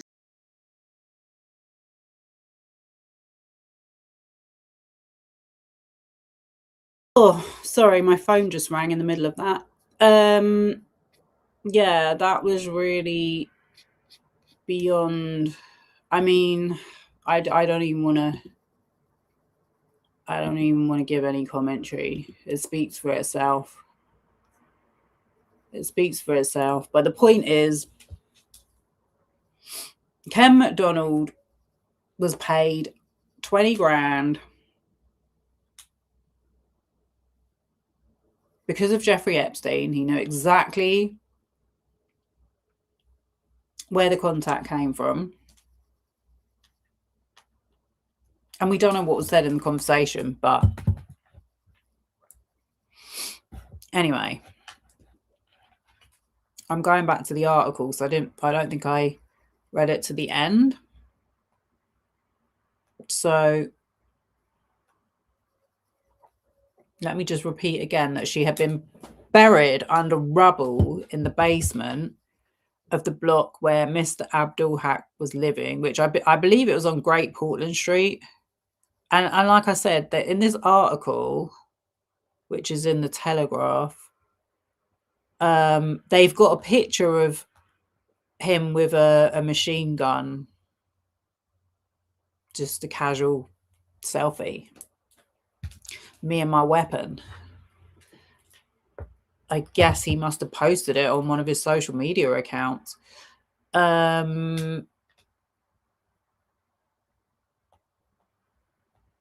Police said that when her body was found, items were missing, including her jeans, a watch, a designer handbag, snakeskin shoes, and Christian Dior earrings. Mr. Abdul Haq's disappearance prompted desperate calls for him to return and face trial, but Yemen refused a UK demand for him to be extradited in a one-off request. Lord MacDonald subsequently travelled to Yemen, where he met the suspect and tried to persuade him to return to the UK to face justice. Farouk Abdul Haq declined to do so. He said he had met investigating officers from Scotland Yard to discuss the meeting. So when was this?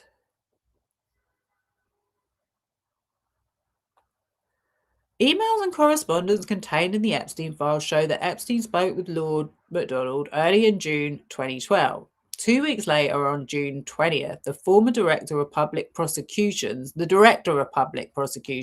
what it stands for, travelled to Paris to meet Shahir Abdul Haq, who was Yemen's richest man.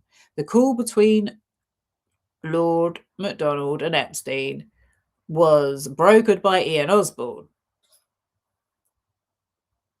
regarded as a fixer to the rich and powerful. 2 days later, on June 6th, Lord MacDonald told Mr. Osborne, Jeffrey and I have spoken, and I've now also spoken to the other party. We hope to meet in Paris later this month. In a note to Shahir Abdul Haq after his phone conversation with Lord MacDonald, Epstein told his friend and business associate, I talked to him, he said, oh yeah, I read that. Epstein went on to explain that Lord MacDonald had been head of prosecutions and advised Mr. Abdul-Haq that he should focus on what punishment would be acceptable.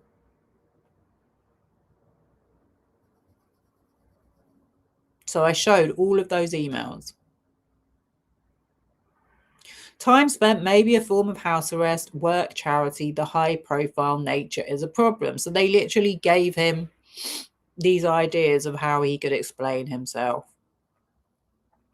Shahir Abdul-Haq replied, Lord MacDonald said in a statement that he had no recollection of his single call with Epstein, but Epstein's note of their conversations sent to Shahir Abdul-Haq was clearly inaccurate.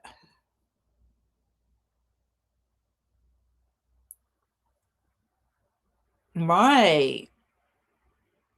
Lord MacDonald said, for the avoidance of doubt, I certainly would never have told Epstein that Abdul-Haq's son would have got bail in the UK should he return. This would have been inconceivable. Equally, there is no such thing as house arrest in the UK, and the idea that his UK sentence could amount to that and charity work is preposterous. He added, I expect Epstein was embellishing our conversation, of which, I repeat, I have absolutely no recollection, for his own purposes. Again, this was my sole contact with Epstein. Before he travelled to meet Mr. Abdul-Haq in Paris, Lord MacDonald's chambers sent the client a request for payment of £20,000 in advance for attendance at the meeting on June 18, plus additional £510 for a first-class return ticket on Eurostar. Matrix Chambers subsequently billed Mr. Abdul-Haq £685.17. No, sorry, £685.17 for one night's accommodation at the Mandarin Hotel in Paris following their discussions. Lord MacDonald subsequently flew to Sana'a, the capital of Yemen. Yeah, we saw that, where he met Shahir Abdul-Haq as well as the alleged killer. The peer has declined to say what fee he charged for flying to the country. A solicitor involved in the case declined to make the journey because Yemen was too dangerous. Lord MacDonald told the Telegraph that at the meeting he had tried but failed to persuade the suspect to return to the UK. He said he spent 2 or 3 hours trying to talk him into going back, telling the alleged killer he would probably get 25 or 30 years for murder, adding, my argument to him was you could be out in your 50s or 60s. Mr. Magnussen's murder prompted an international manhunt. Her alleged killer fled London to Egypt and then boarded his father's private jet to Yemen, according to reports. Shahir Abdul-Haq, who died in 2020, had earned a vast fortune through an empire built on sugar, soft drinks, arms and oil. Oh, just casually arms and oil at the end. He was a close friend of Ali Abdullah Saleh, the Yemeni president at the time. The Epstein files show he was in regular contact with Epstein, the disgraced financier. Yeah. And that's the other thing is, like, sometimes they use different, like, pet names they had and different spellings for things. So I think there's other emails where they've spelt Ken MacDonald's name wrong. But there's only so many hours in the day to look at all these emails when it's not even any of our jobs. Mr. Magnussen said he was unaware of Lord MacDonald's involvement until its emergence in the Epstein files. He said, how can a former prosecutor receive money for working on this kind of case? That's what I want to know, Mr. Petter. What's your name? Oleg Petter. I can't find it. Anyway, that's what I want to know, Mr. Magnussen. I want to know why more people aren't asking this question. Because sometimes I read this stuff and I'm like, Am I losing my mind?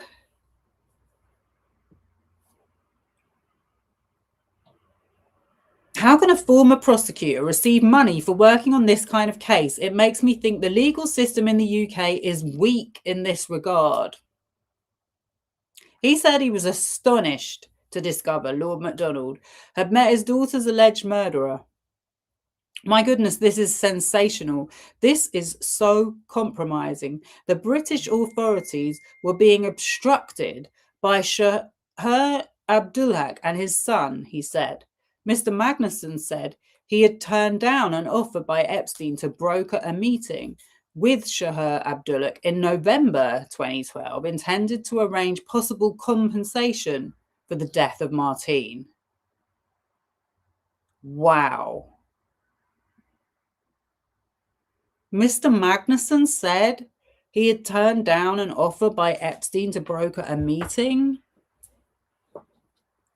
with Shah Abdulhaq in November 2012, intended to arrange possible compensation for the death of Martine. I didn't understand what was being talked about in November 12, but now that makes sense.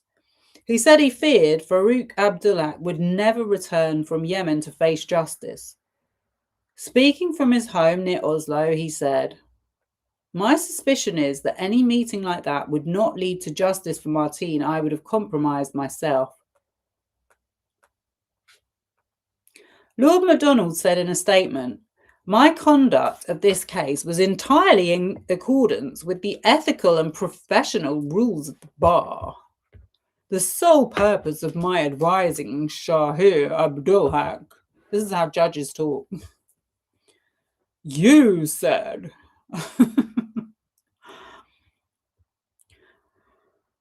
"My sole purpose of my advising Shah Abdulhaq was to assist him in achieving his stated desire of securing the return of his son from Yemen to face justice in the UK for the rape and murder of Martine Vik Magnussen 4 years previously. He thought that as a former DPP, my views would carry some weight with his son. I travelled to Yemen for that purpose, but was unfortunately unsuccessful in persuading Farouk Abdulhaq to return." Does anyone believe this? Does anyone believe that little explanation he's given there? He added, "At the time, I was a barrister in private practice, and so taking a call of this sort from Epstein would have been an entirely normal part of my professional practice. Since I have no recollection of the call, I speak to pedophiles every day. I can only assume I made no connection between him and any publicity at that time.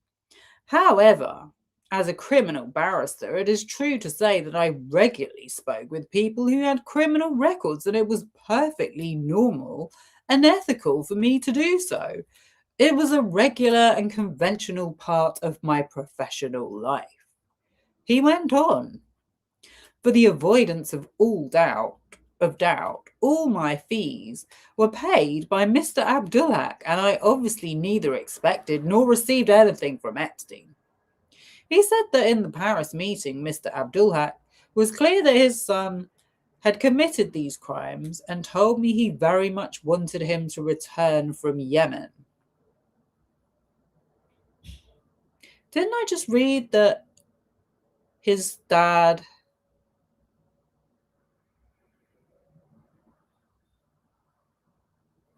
told him not to return? I'm so confused. He said that with no extradition treaty between the UK and Yemen, and given the grieving family's campaign for justice, he decided to meet the killer to persuade him to return to the UK. He added, "I discussed my visit to Yemen to meet Mr. Abdullah's son and its purpose with relevant investigating officers of the Metropolitan Police at my solicitor's offices. They obviously also wished to see him return to London. Unfortunately, I failed to persuade him, and so my visit to Yemen was unsuccessful." Something's really fishy going on here. Speaking to the BBC in 2023, Farouk Abdullah admitted to involvement in what he described as an incident, saying, "I did something when I was younger, it was a mistake." Communicating via text message. Yeah, this is to a journalist, not to the Metropolitan Police or any police. It was just an accident, nothing nefarious, just a sex accident, just an accident gone wrong. It's absolutely as nefarious as it could get. In March last year, Scotland Yard made a renewed appeal to Farouk Abdullah to return to the UK to face trial. March last year. That was in 25. "You have been running and hiding for 17 years, said the detective leading the investigation. You participated in a BBC documentary providing your explanation as to what happened. It is time to grow up and face your responsibilities to Martine and her family." I just can't even imagine the meetings that must have gone on behind the scenes to get this story together in the press, in the Telegraph.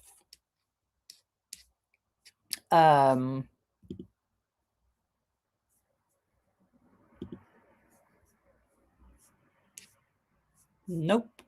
I can't get this. I can't get the picture of him for you. Electricity.com has a website about it. See, this is the other thing that we have been learning, is how they spread these stories around to go to the top of the search results. So that becomes the only thing people ever know about when they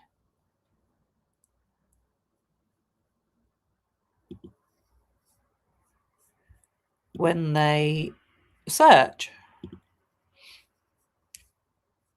Oh my gosh. I just accepted some cookies. It's not my machine. Right, no, he's not on there. There's no pictures of him looking like a lord. Anyway, I think that was a major story. Have I shown everything? I've shown that.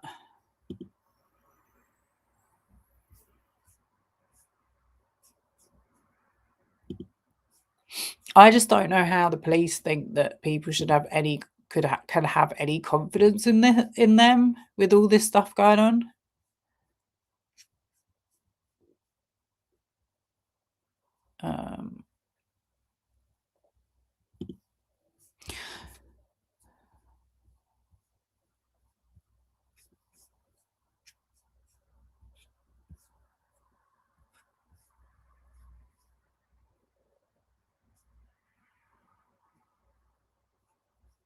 I can't. All right, I'm just looking at your comments. Just speculating, but I'm pretty sure the Jacob's descendant thing is a reference to Israel, like the sons of Jacob in the Bible forming different tribes. Yeah, but I'm like, why does he have to be a descendant of Israel to go and see his son? And then they were like, "Oh, I'll just stamp it, it'll be fine." Like, that's so weird. And again, like, isn't these are things that it's like, shouldn't we be knowing about this stuff? Like, most people have to go to a consulate or an embassy to get a kind of stamp on their papers. This is this guy from the prosecutions. I keep forgetting his title. But he's getting this guy who's into loads of dodgy shit. He's called Mr. Evil by Jeffrey Epstein. That's how bad he is. To stamp that he's a Jacob descendant on his passport or whatever it is. Anyway, I think I've spent enough time on him, but I swear there was some meeting about going somewhere else, something to do with Oslo. Oh, maybe that was to do with the parents. Oh, okay. And it said something about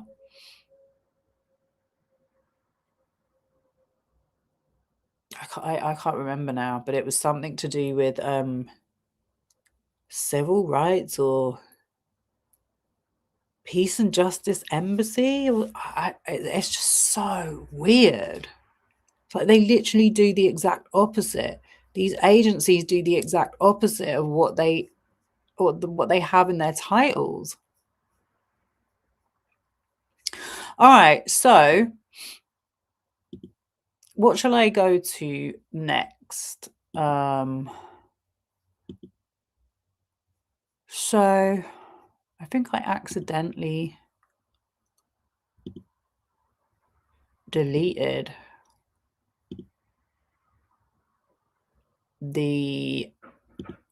oh no, right. So yeah, there's this other website that I've come across or that I've used called epsteinweb.org, and you can literally like put someone's name in and it will show you. So I put Steve Bannon in, yeah, and it will show you facts.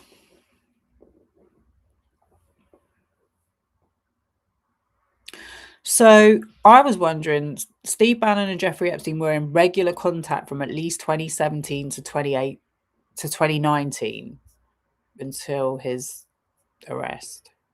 According to emails, text messages, and schedules released by the US House Oversight Committee, Bannon filmed about 15 hours of interview footage with Epstein presented publicly as material for a potential documentary that never appeared. Newly released texts show Bannon advising Epstein on how to repair his public image.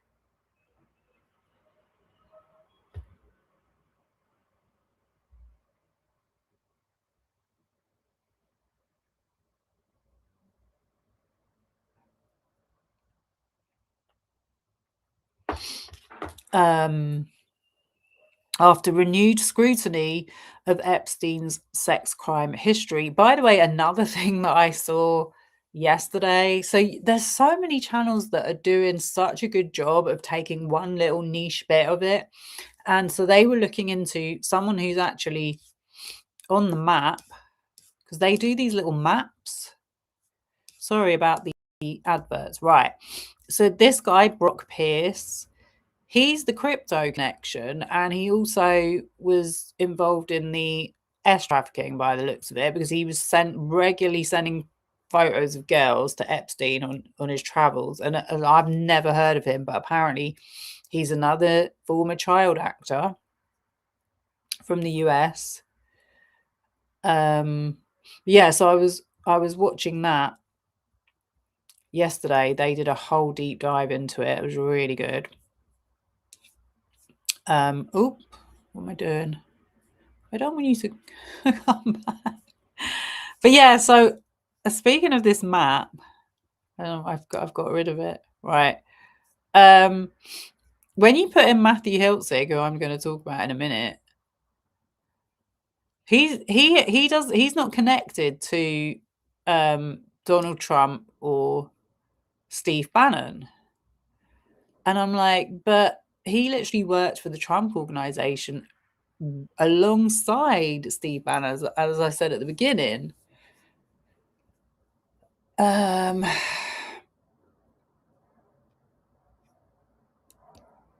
During the election, and massively contributed to electing Donald Trump into the White House. Some of Melissa Nathan worked on it as well. Some of his staff stayed on there. But yeah, so I find it very odd that Steve Bannon and Matthew Hiltzik. I just feel like they definitely knew about each other at the very least.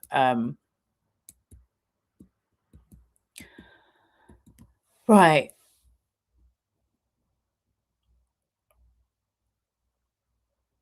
Newly released texts show Bannon advising Epstein on how to repair his public image after renewed scrutiny of Epstein's sex crime history. Other messages show Epstein coaching Bannon on pro-Trump talking points. Yeah, because obviously we know that Epstein was besties with Bill Clinton and the Clintons.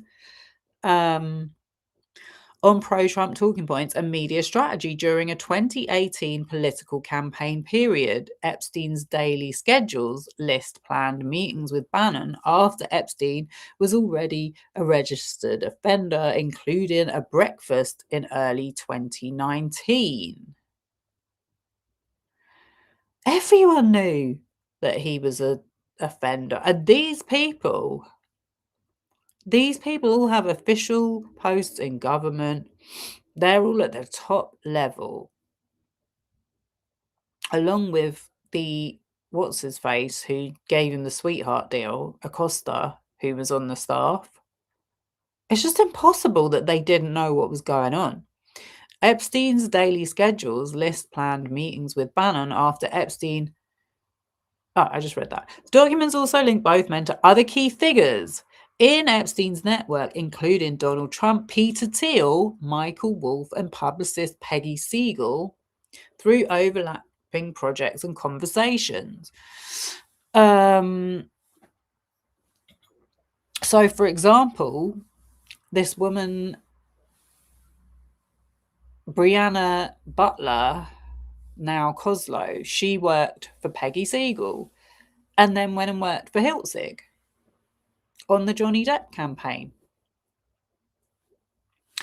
Despite this extreme contact, Bannon has not been charged with any Epstein-related crimes. The records describe political and media strategy, not direct participation in trafficking. Okay, but you're completely missing the point with this kind of... I know this is like...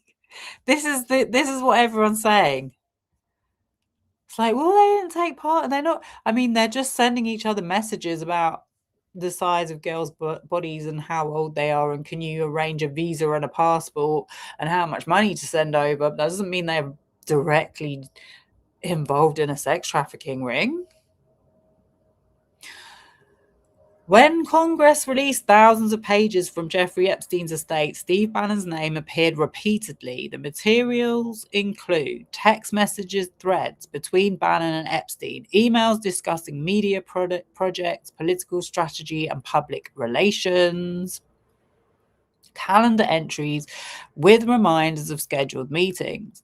These records place Bannon not on the margins, but inside Epstein's late life network, especially in the years just before Epstein's 2019 arrest.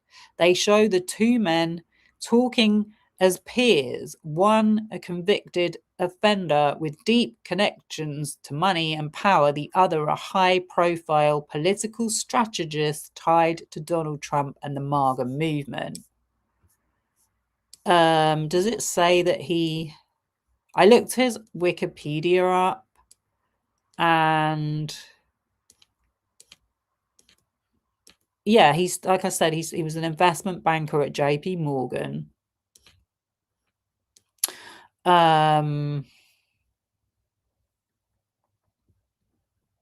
So we've got the unreleased redemption tapes. It's just unbelievable. 2 hours. I'm not going to show all of it. There was some little tidbits that I saw in that. There's so many messages about different races and religions and the problems between them. There's no affiliation between any of them. The whole anti-Semitism thing, by the way, there was something about some guy that I think I don't know what happened to him, but he was treated badly by Trump when he got into power, and because this guy had a thing against Trump because he called him a fat little Jew. So if you want to talk about being anti-Semitic, that guy has used slurs against people. It's just a joke. But yeah, they were talking about the Islam thing. Tommy Robinson. I'm going to show you quickly because I couldn't believe it when I saw that. Right, let me show you. Yeah, and they don't really care about any of these religions. They just enjoy what they can make out of nations destroying each other or being destroyed and using people's beliefs to create wars. Tommy Robinson, right? Have I spelled it correctly? Look.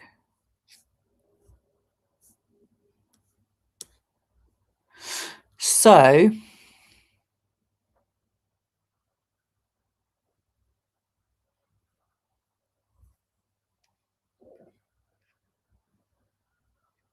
they actually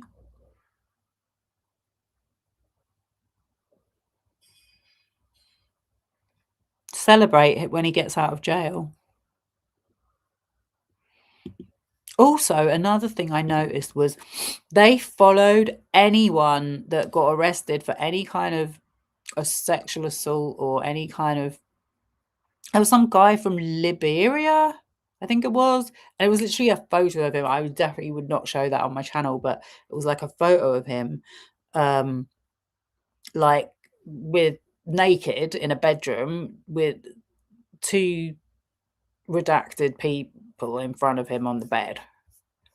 And that was sent between Epstein and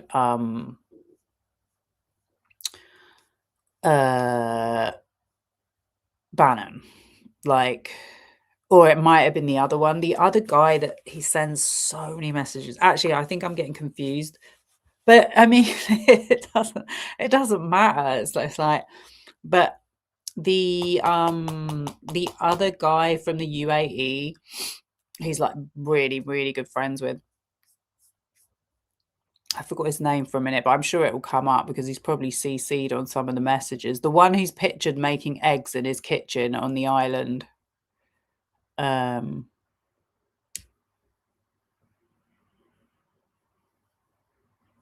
So, ooh.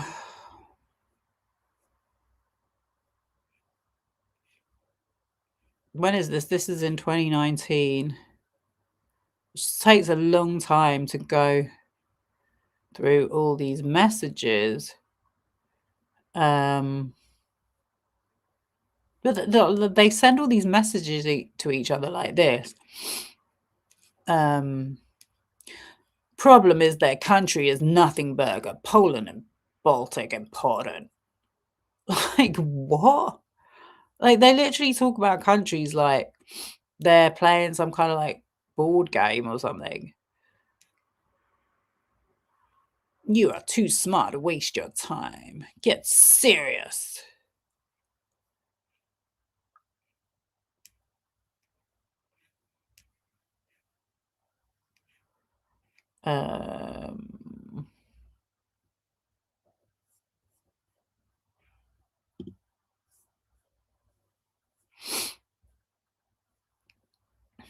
Oh my God, I just read something really rude. I'm sorry. This has come up in the Tommy Robinson search. What is going on? The lady with the dog, also translated from Russian as lady with lapdog, which depicts what at first seems a casual liaison between a cynical married man and a woman who meet while holidaying in Yalta. Neither expects anything lasting from the encounter. Unexpectedly, though, they gradually fall deeply in love and end up risking scandal and the scrutiny of their family lives. The story masterfully captures their feelings for each other, the inner transformation undergone by the disillusioned male propagandist as a result of falling deeply in love, and their inability to resolve the matter by either letting go of their families or each other. What on earth? Oh, this is Woody Allen. Oh my God. I literally thought... Oh, there it is. It's like 1 minute they're talking about, did you put your fingers up there? And then it's like, oh, there we go. Look, he sends an article. Far-right anti-Muslim UK activist Tommy Robinson convicted in contempt case. This was over the grooming gangs trial that was happening in the UK, which is like the biggest dog whistle to any far-right channel. So yeah, where are all those far-right people right now that these people like literally were talking about your boy? And then it said something like, the pound, that's why the pound's so low. That's what it said. I can't find there. That's why the pound's so low. I think this is a really bad formatting of the overall messages. Jeffrey, thank you of thinking of me. I appreciate the care you have given me. I received the money. We'll try to transfer it. Now, Tommy Robinson has made his whole career out of complaining about immigrants to the UK. All these people do is talk about bringing immigrants into the country.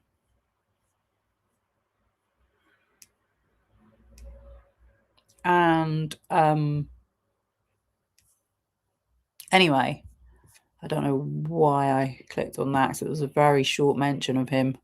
But I think there's actually like an actual text exchange that I saw about it. Maybe this one.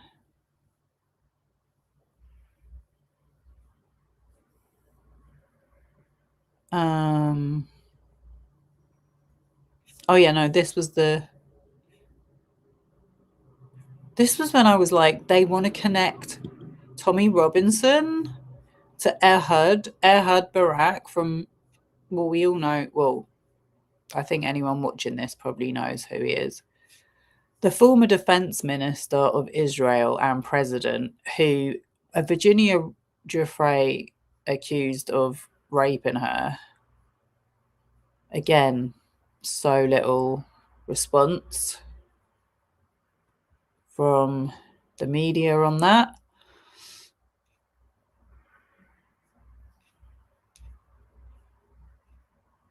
So he sends this, they love sending each other links to articles. Daily Beast, this was in, when was this? 2019 again. Aaron Klein. And you're like, who's Aaron Klein? You look him up and he's like some top connected businessman. They're just like, what? How many of these people are involved? Did you reach Mike or anyone on his dog NATO aspiration? DSG, sorry. His spelling is so bad. Yes. It's just so casual. Oh, so this is the actual text.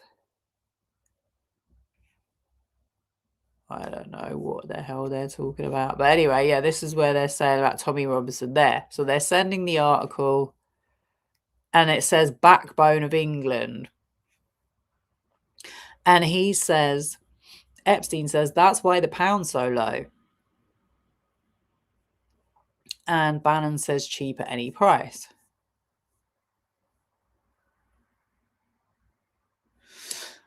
So, yeah.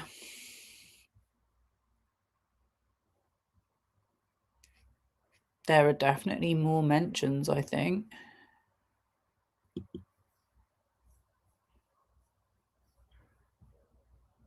Oh, what's this?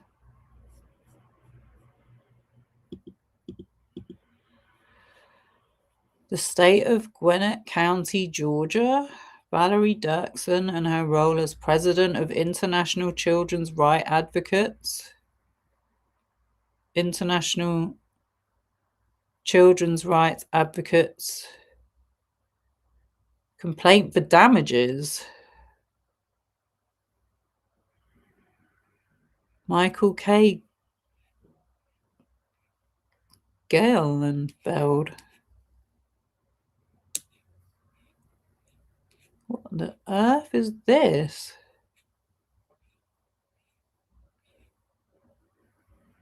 Oh, maybe it's got Tommy Robinson mentioned in it. Around 2011, a self-proclaimed journalist named Paul Kendrick began to publish numerous defamatory statements against plaintiff Michael Gellenfeld and the above referenced organization, falsely claiming plaintiffs sexually abused children. On or about January 31, 2011, Mr. Kendrick emailed several of the organization's benefactors spreading such vile falsehoods that the plaintiff sexually abused children. What have I walked into now? On February 6, 2013, a lawsuit was filed by Hearts with Haiti and above referenced plaintiff Michael Geilenfeld against Paul Kendrick for defamation, false light. Why has he got this? Why on earth has he got this? I might have to look into this later.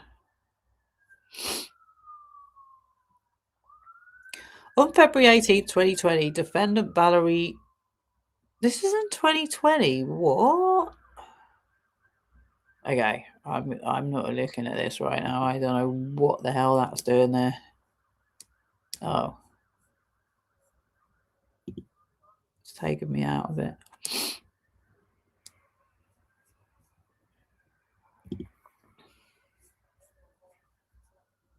Oh my god, not these ones.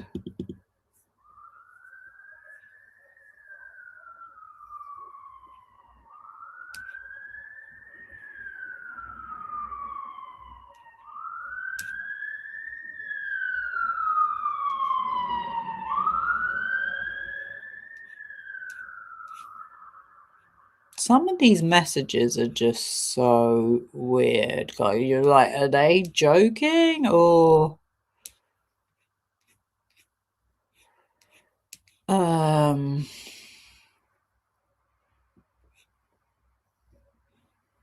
This is why it's really hard to prepare, because you see things and then you close it and then you're like, oh, I can't find it again now.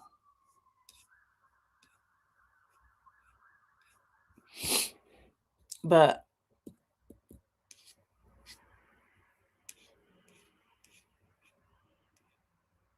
and it's like, that's a super long chain of messages that I just can't even be bothered to read through the whole lot. Anyway.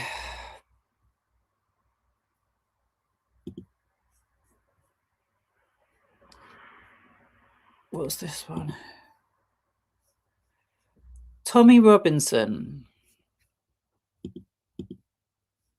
This is 2018. Tommy Robinson, good work. Thanks.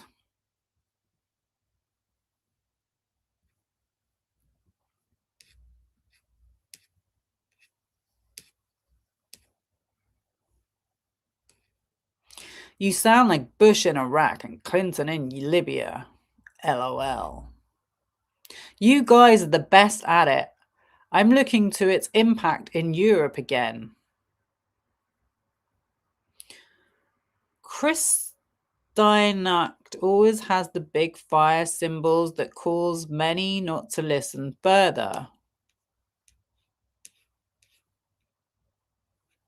Consider the beginning of the Holocaust. That's one way to describe it. Come join us at Auschwitz opening night special. Wow. Tom and Henry believe that China wants to weaponize and control their consumer base. Steve Bannon, incredible. Weaponize, as in stop buying Western goods. All consumers digitalized, evaluated. They get points for certain behaviors. This is the next 10-year plan. They say if you want our 500 million people buying X, we want Y. And if Z says no Microsoft products, it's not like Donald asking people not to buy Toyotas. In China, the next day, no Microsoft products sell. Genius. Steve Bannon says, total control. How much anti-China propaganda do these people put out? Z has moved the party above government, lots of tentacles. They used to be side by side. He's actually talking about the Chinese president or prime minister, like he's his best pal. Total control is what we have going for us. I just want to go back to this Tommy Robinson thing, because he's like, Tommy Robinson, good work, thanks.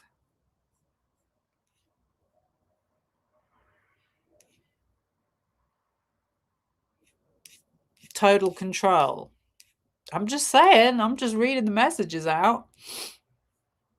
Again, I've not really seen too many people talk. I've not seen anyone talking about this. Maybe a couple of mentions, but they're not English, so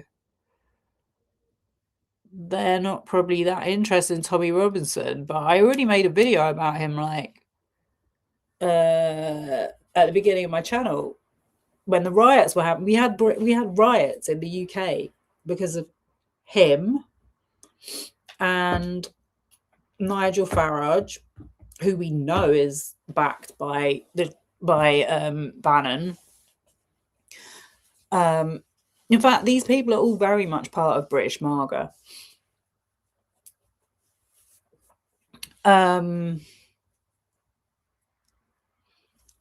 Yeah, they put out false information that about who had stabbed those poor girls. And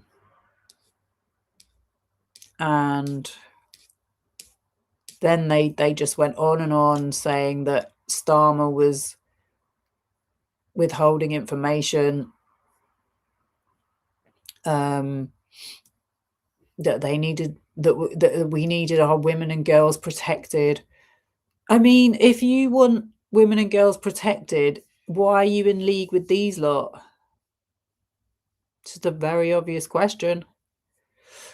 Anyway, I didn't think this was going to be too long. It's already gone way longer than I expected. So I think I'm going to just do quickly. I'm just going to see. Sorry, my nose is running as well. It's like I've been really sick this week, and now I just feel like I've been out today and maybe it's affected my nose. I don't know. I don't have a tissue to hand. Right, let me play this. Humanize or giving advice on how to humanize Epstein. It was also Richard Branson. Oh yeah, Richard Branson was another one that came up. Another one that I've hardly seen anything. I've hardly seen anything about it. That was trying to humanize or giving advice on how to humanize Epstein. It was also Richard Branson, the famous billionaire. He was caught emailing Jeffrey Epstein saying, "Dear Jeffrey, it was really nice seeing you yesterday. The boys in water sports can't stop speaking about it. Anytime you are in the area, would love to see you as long as you bring your harem." I don't know. That's not that ambiguous, guys. I think we can imagine what that means. But anyways, he says, one, I think if Bill Gates was willing to say that you've been a brilliant advisor to him, that you slipped up many years ago by sleeping with a 17-and-a-half-year-old and were punished for it, that you've more than learned your lesson and have done nothing that's against the law since. And yes, as a single man, you have a penchant for women, but there's nothing wrong with that. Anyway, something along those lines. He's giving him PR advice. how to get your reputation back. Hey, Jeffrey, privately, I loved you. You can come back anytime with your harem. Jeffrey Epstein responds, nice seeing you. Thanks for your hospitality. I appreciate your public relations thoughts. Now, according to the New York Times, a Branson representative said the two had a business meeting and stressed the women were adults and had not attended the meeting. All above board. That's what everyone says, by the way. Remember what Elon Musk said, right? That's the playbook. Admit nothing, deny everything. Speaking of, remember Howard. It's the way. I just turned my camera off, sorry. it's the way you just get this announcement in the press. Well, he's obviously lying. That's not how it was. I never did such thing. And then it's like nothing happens. We all supposed to move on when we've literally just seen it for ourselves. So weird. It's like being in the Twilight Zone, they used to call it. Lutnick, who we showed on video saying that he had never seen Epstein since 2005. So I was never in the room with him socially, for business, or for even philanthropy. If that guy was there, I wasn't going because he's gross. Although also calling him the greatest blackmailer ever. This guy was the greatest blackmailer ever. Well, also according to the Times, Lutnick said he spent zero time with him, even though there are emails basically to the contrary, where Epstein is saying, nice seeing you after the conviction. I mean, these people, not only are they lying, they won't even admit when they've been caught lying. But now let's talk about Prince Andrew, too, who was caught lying over a woman at some kind of a party. I mean, just not a good, this is not doing you any favors, you know. I know Prince Andrew soon will probably be on the comeback tour. It's going to be a bunch of highly paid PR execs. Maybe Steve Bannon can jump in, shoot another 5-hour podcast trying to rehabilitate him. Like, Prince Andrew, what's the secret behind the royal family? Look, you're the smartest guy in the room. But again, has he admitted anything? Has he denied everything? Now, we should also probably talk about Noam Chomsky as well, the guy behind the book Manufacturing Consent, which in hindsight, maybe we should have suspected something. But either way, he also sends some reputational advice to his buddy Jeffrey Epstein. He says, I watched the horrible way you've been treated by the press and public. It's painful to say, but I think the best way to proceed is to ignore it. When the vultures dearly want is a public response, which then provides a public opening. In general, I think it's best not to react unless directly questioned, particularly in the current mood. That's the best advice I can think of. No. Now, he sends that to Matthew Hiltzik of Hiltzik Strategies, who is a also famous PR guy, I guess, trying to help Epstein, I assume, who This is why I'm pausing, why I wanted to play this clip, because I was like, I've been talking about Matthew Hiltzik for months and how he works for Mr. Beast. And I've made a video about CoffeeZilla. It was a little bit cheeky, but I just said, look, CoffeeZilla says he does investigations. His work on this is really, really good. But he did an investigation in Mr. Beast's crypto scams. And he's now being sued by Logan Paul. He's been sued by Logan Paul like over a year ago, I think. So I was like, does CoffeeZilla know that Melissa Nathan, who's on the court documents of his Logan Paul lawsuit with Alex Seeley, does he know that they used to work for Matthew Hiltzik up until very recently? That they still probably, that they're in seriously similar circles. Like, look how many collaborations Mr. Beast does with Logan Paul. And Hiltzik goes out doing public speaking about Mr. Beast products and how great they are and what a great investment they are. And they're currently doing stuff for the Saudi government. So, yeah, I don't think when he was like, I guess, I don't think he understood the legacy there. And I just feel like a lot more of these connections are connecting for me than some other people out there. The other thing I'm going to show, let me just see if there's any more of this actually.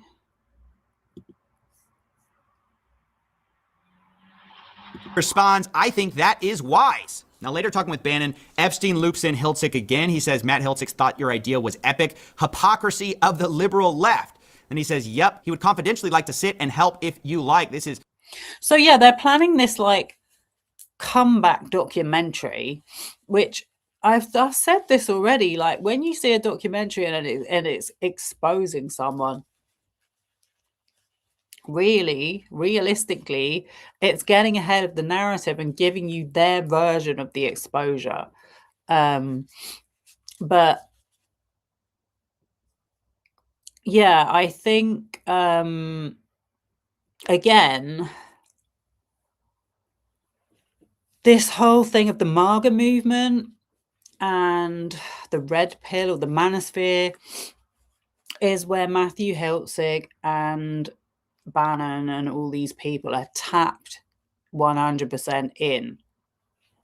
And that was all going back to this time of 2019, coming out of getting Trump into power the first time around. You can just see how it's infiltrated more and more, and how it's affecting genuinely men. And I was thinking about it as well. Like, Andrew Tate is really the Tamu Jeffrey Epstein. Like, he literally wanted to be a Jeffrey Epstein in his head, but he really wasn't anywhere on that level. But anyway, they had this whole video. I'm not going to play too much of CoffeeZilla's video because you can obviously go and watch it. He has millions of views. But yeah, there's this whole video. It's like nearly 2 hours long. Let me just play you like a second of it. Oh.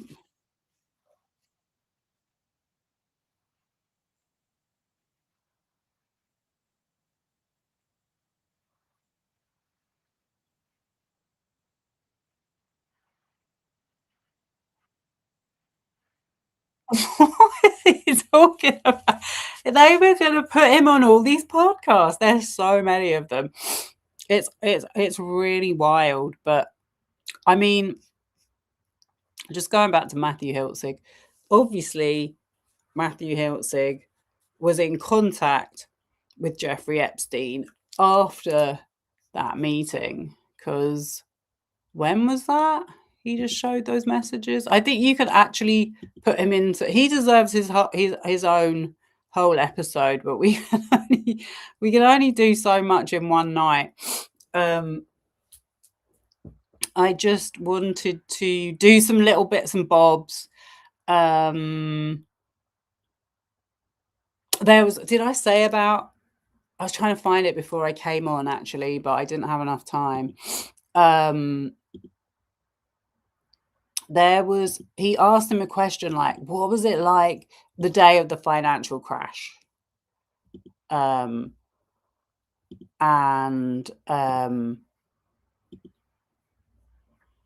know, the industry that you've worked in your whole life and you missed it. And Jeffrey Epstein was like he's just not really, I don't know. He's just not relatable in any shape or form, but he just seems like he's so distanced from everything. But he was like, well, you know, I was in a cell, so I didn't think anything of it. But then he was saying that he was on the phone to people. And then he starts going into this thing. I couldn't find it. I didn't have time.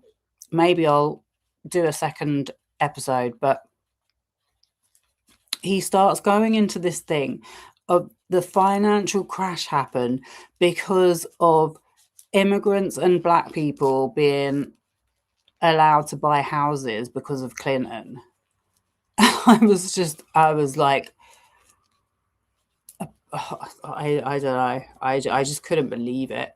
The blatant racism and the blatant like misunderstanding of what the actual financial crash was caused by. I don't know if he was trying to lean into that MAGA thing, or he really doesn't understand that it was the whole derivatives market and that the whole financial markets are out of control, that they are built on debt. It's not the fault of Black and Hispanic people that they were sold mortgages that they didn't need, or that they couldn't, that they weren't going to be able to keep up with, and then, or anyone, no matter of their color. And then on the back of that, these derivatives markets went out of control, making money on them crashing. That was what they made money on. They were like, this market's going to crash, so they were selling bonds to bet against the housing market falling. It's just sick. But Black and immigrants are the problem. But anyway, it just shows you what they're really about as people. One more little thing I'm going to do before I go. I need to try and remember this guy's name. Okay. You know the Pizzagate thing, yeah? I had this all on my I had this all set up on my iPad, which has just run out. But I came up with this guy's name that was in the files. It was in the emails, and he worked for the Podesta organization. Okay, let me see if I can find it quickly, because I think this is really interesting. No, not the Podesta emails. I won't. Podesta group. Right, so one of the emails, it wasn't John, because people are like, oh, John Podesta's not even in the apps, is hardly in the emails. I'm like, yeah, but you missed out. This other guy,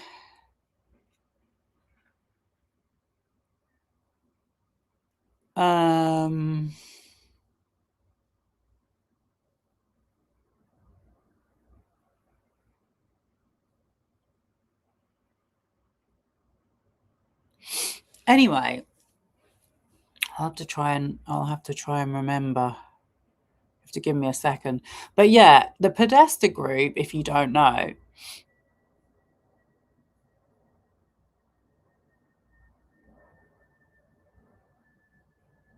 represented, as of 2016, the interests of Russia's largest financial institution, Bank of Russia, which controls approximately 30% of Russian banking assets. Going back to this, he was a Russian spy or Russian agent or whatever.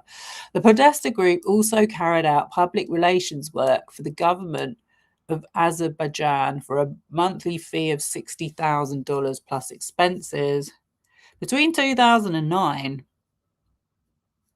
the Podesta Group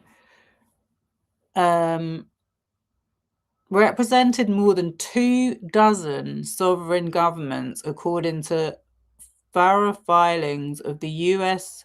Justice Department.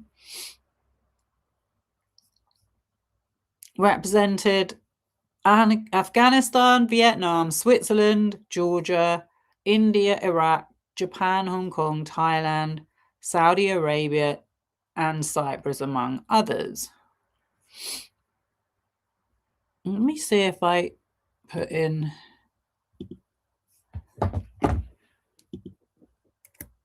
Podesta. It might give me too many. So this is where we get to the Peter Thiel thing as well. It's just, honestly, it's like the biggest board with red string you could ever imagine. I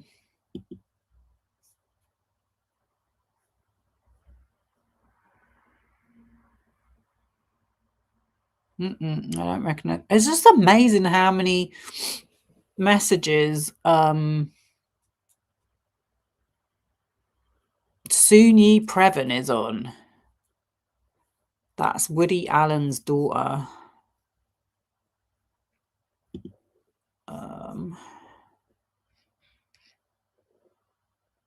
They're obviously sending these emails around.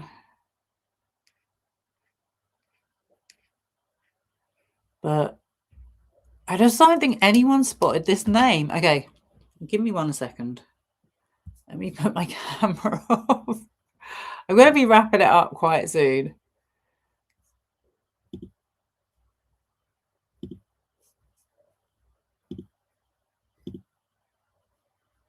I can't find my camera. All right, 1 sec.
Got it. It's Will Bolen. Okay, right.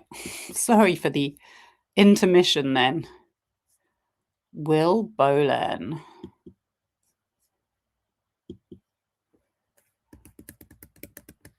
Okay, Will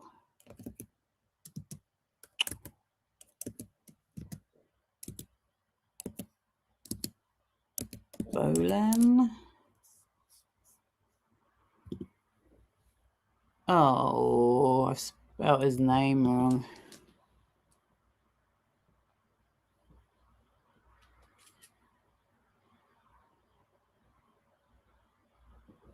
Okay. I must have spelled his name wrong.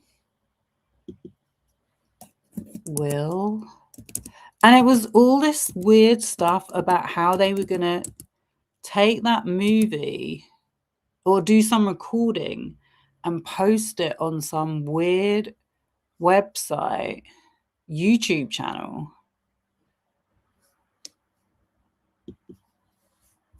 Will Bolen, Managing Director, Cogent Strategies. Right? This guy. Oh my God, go away. Right.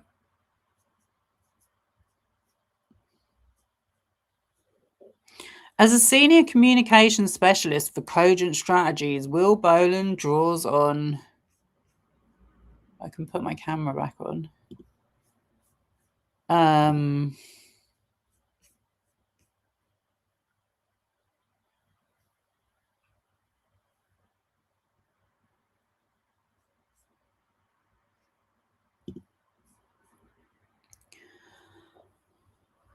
His experience managing communications for a leading global policy institute where he amassed an enviable Rolodex. I hate that word. When did we last use Rolodexes? Wasn't it in the 80s? Of foreign policy leaders and international media connects to help clients' messages reach the right audiences around the world. More.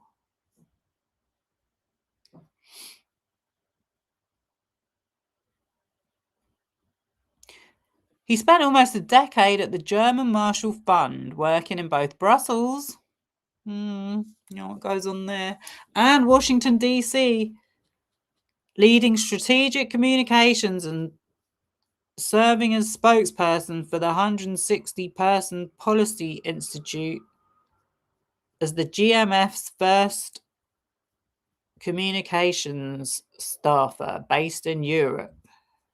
Anyway. Earlier in his career, Will honed his media relations Gills as a member of the media himself, reporting for the Chicago Tribune, the Tribune's Red Eye edition, and as a freelance reporter. Will also served as the chief researcher for the Survivor, Bill Clinton in the White House. The New York Times best-selling history on the presidency of Bill Clinton. Well,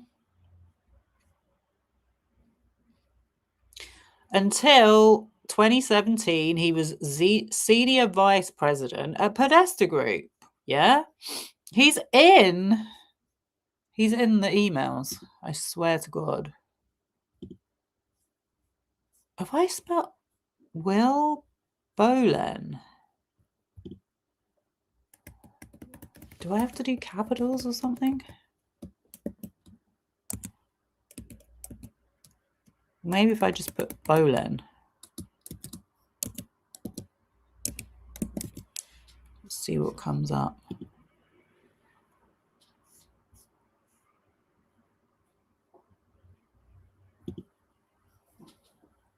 Dion Warwick? No. This is crazy. No. Oh no, it's gone. Honestly. How would I have known that who this guy even was?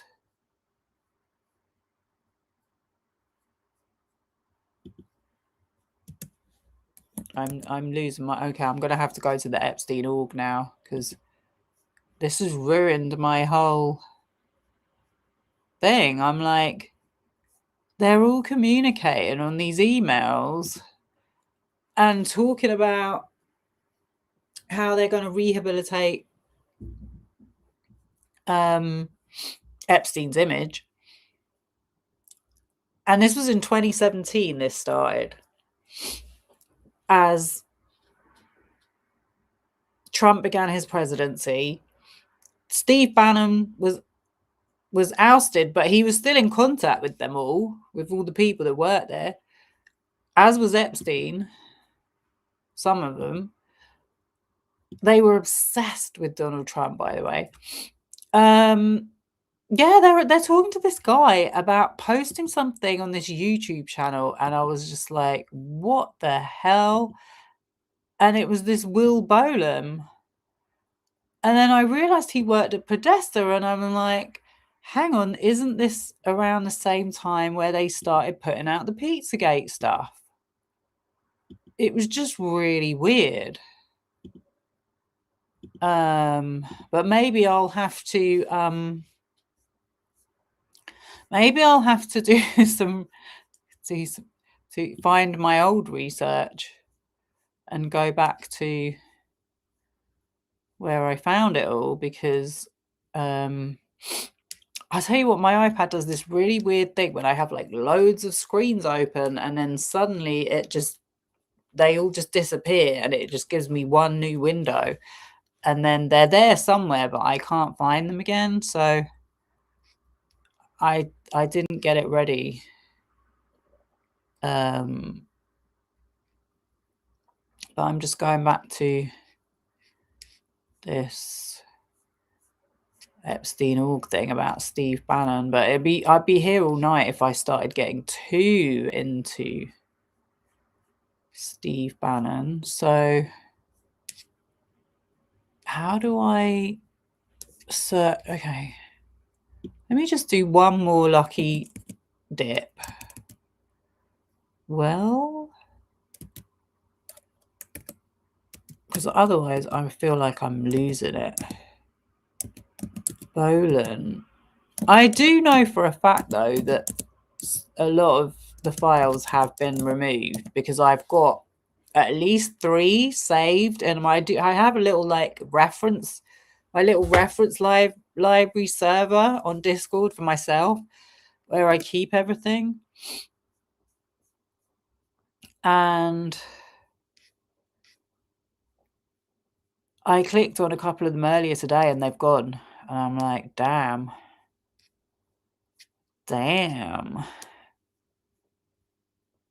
Right, if I put in Will Bolen Epstein files, nothing comes up. Stephen Cohen, no, it wasn't him. This is so weird because I swear to God, I would never have known who that guy was if I hadn't seen it there. I swear to God, I'm not making it up. Right, I think I'm going to end it because I'm feeling really rough and I don't want to keep sniffing and whatever. But I hope this has been interesting for some people.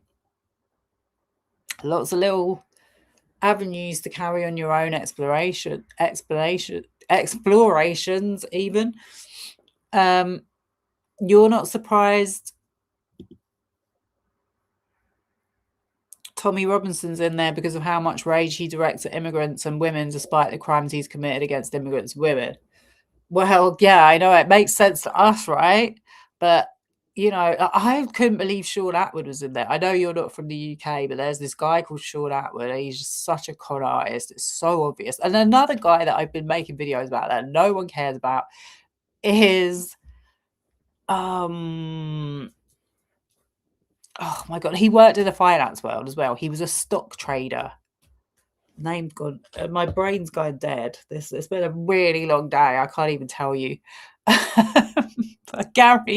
Gary Stevenson. There's this guy called Gary Stevenson, yeah, and he's like meant to be a socialist, and I'm like, guys, this is not a socialist. This is a capitalist. This is someone that worked in the city. He's a trader. He started a YouTube channel telling everyone he wants to reduce tax. He's sponsored by the heiress to the Disney fortune. How are you falling for this? And I've had people come into my comments and tell me I don't know what I'm talking about. How dare I insult Gary? He does so much good for people.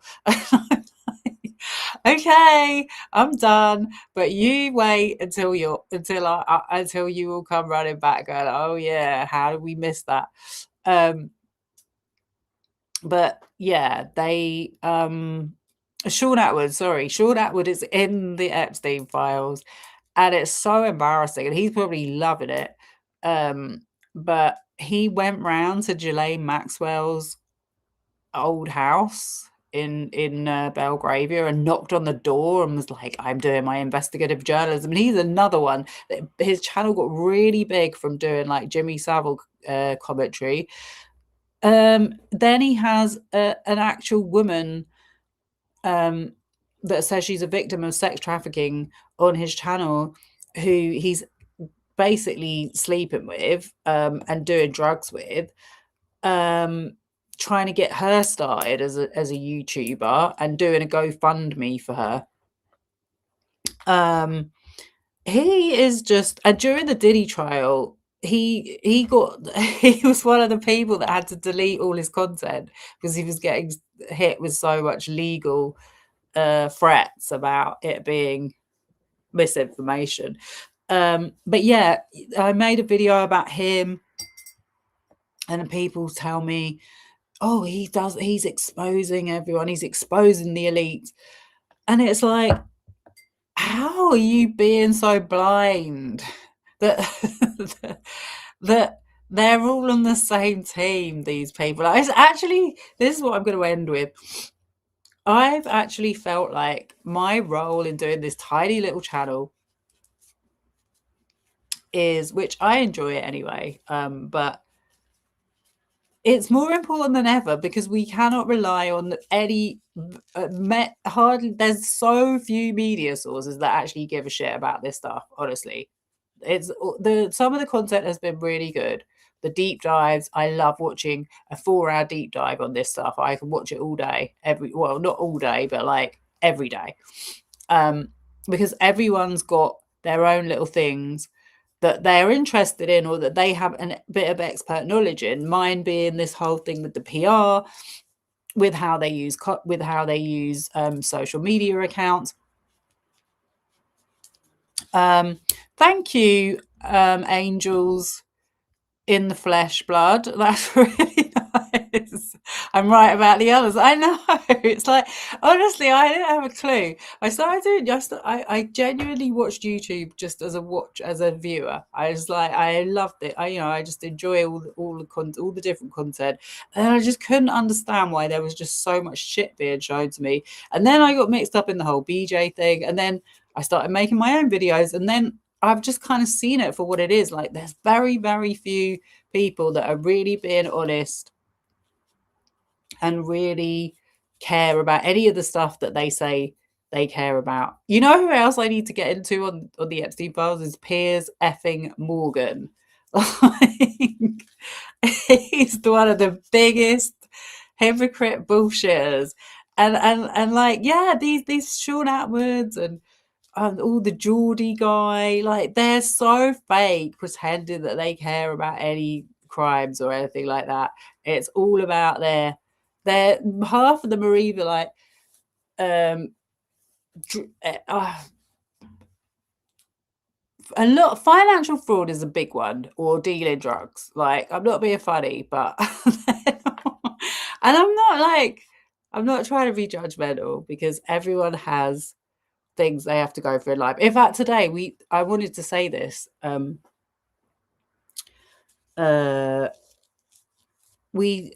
Where I work, yeah, it's like a public area, and there was a boy down there, and he came up and asked us if we knew where to get weed, and I was like, well, I was with my daughter, and she was like, no, but I don't smoke weed anyway. But I just said to her, when he walked off, he had like a backpack on, a really big bulky backpack on, and I said, I feel like he looks like homeless. Like, he was a teenager.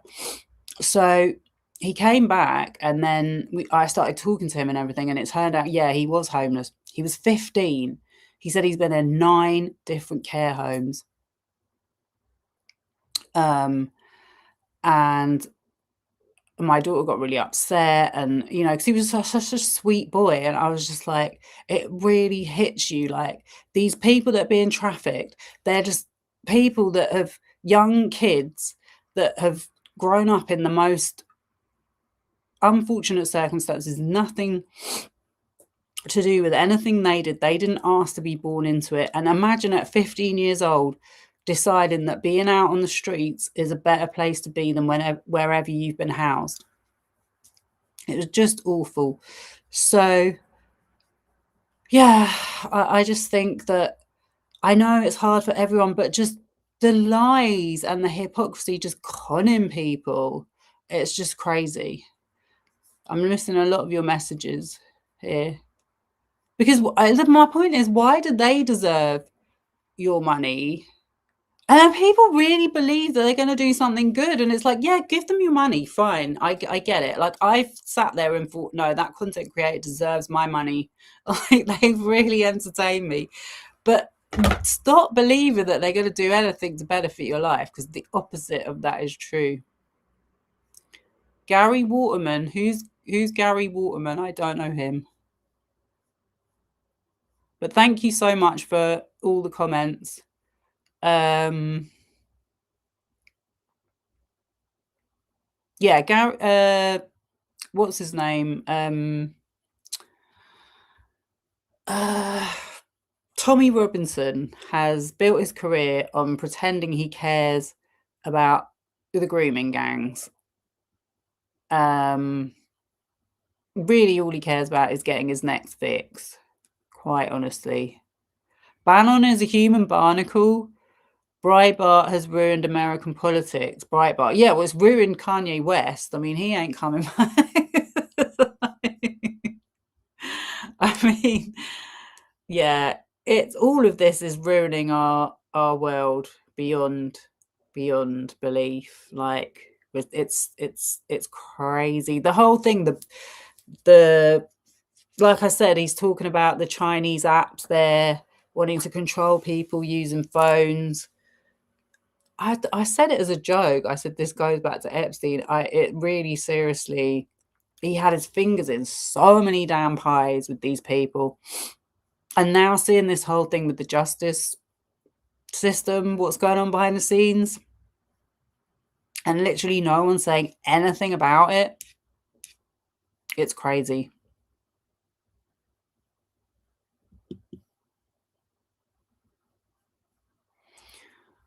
None of them want to talk about what fund trafficking, it's the money. Of course, it's literally one big money laundering operation is what we're seeing in these emails. That is all it is.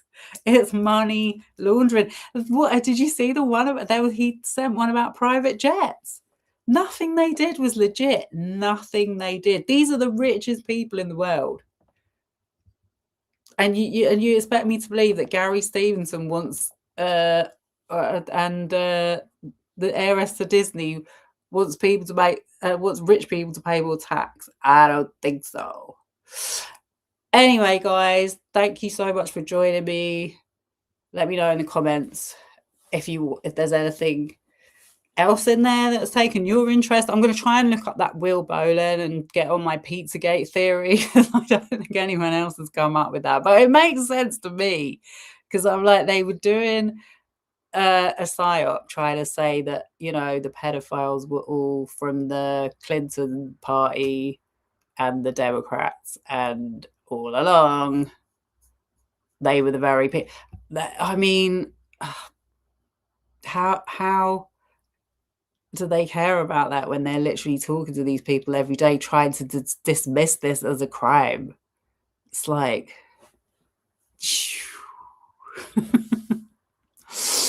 they hide most of the names in, you know what?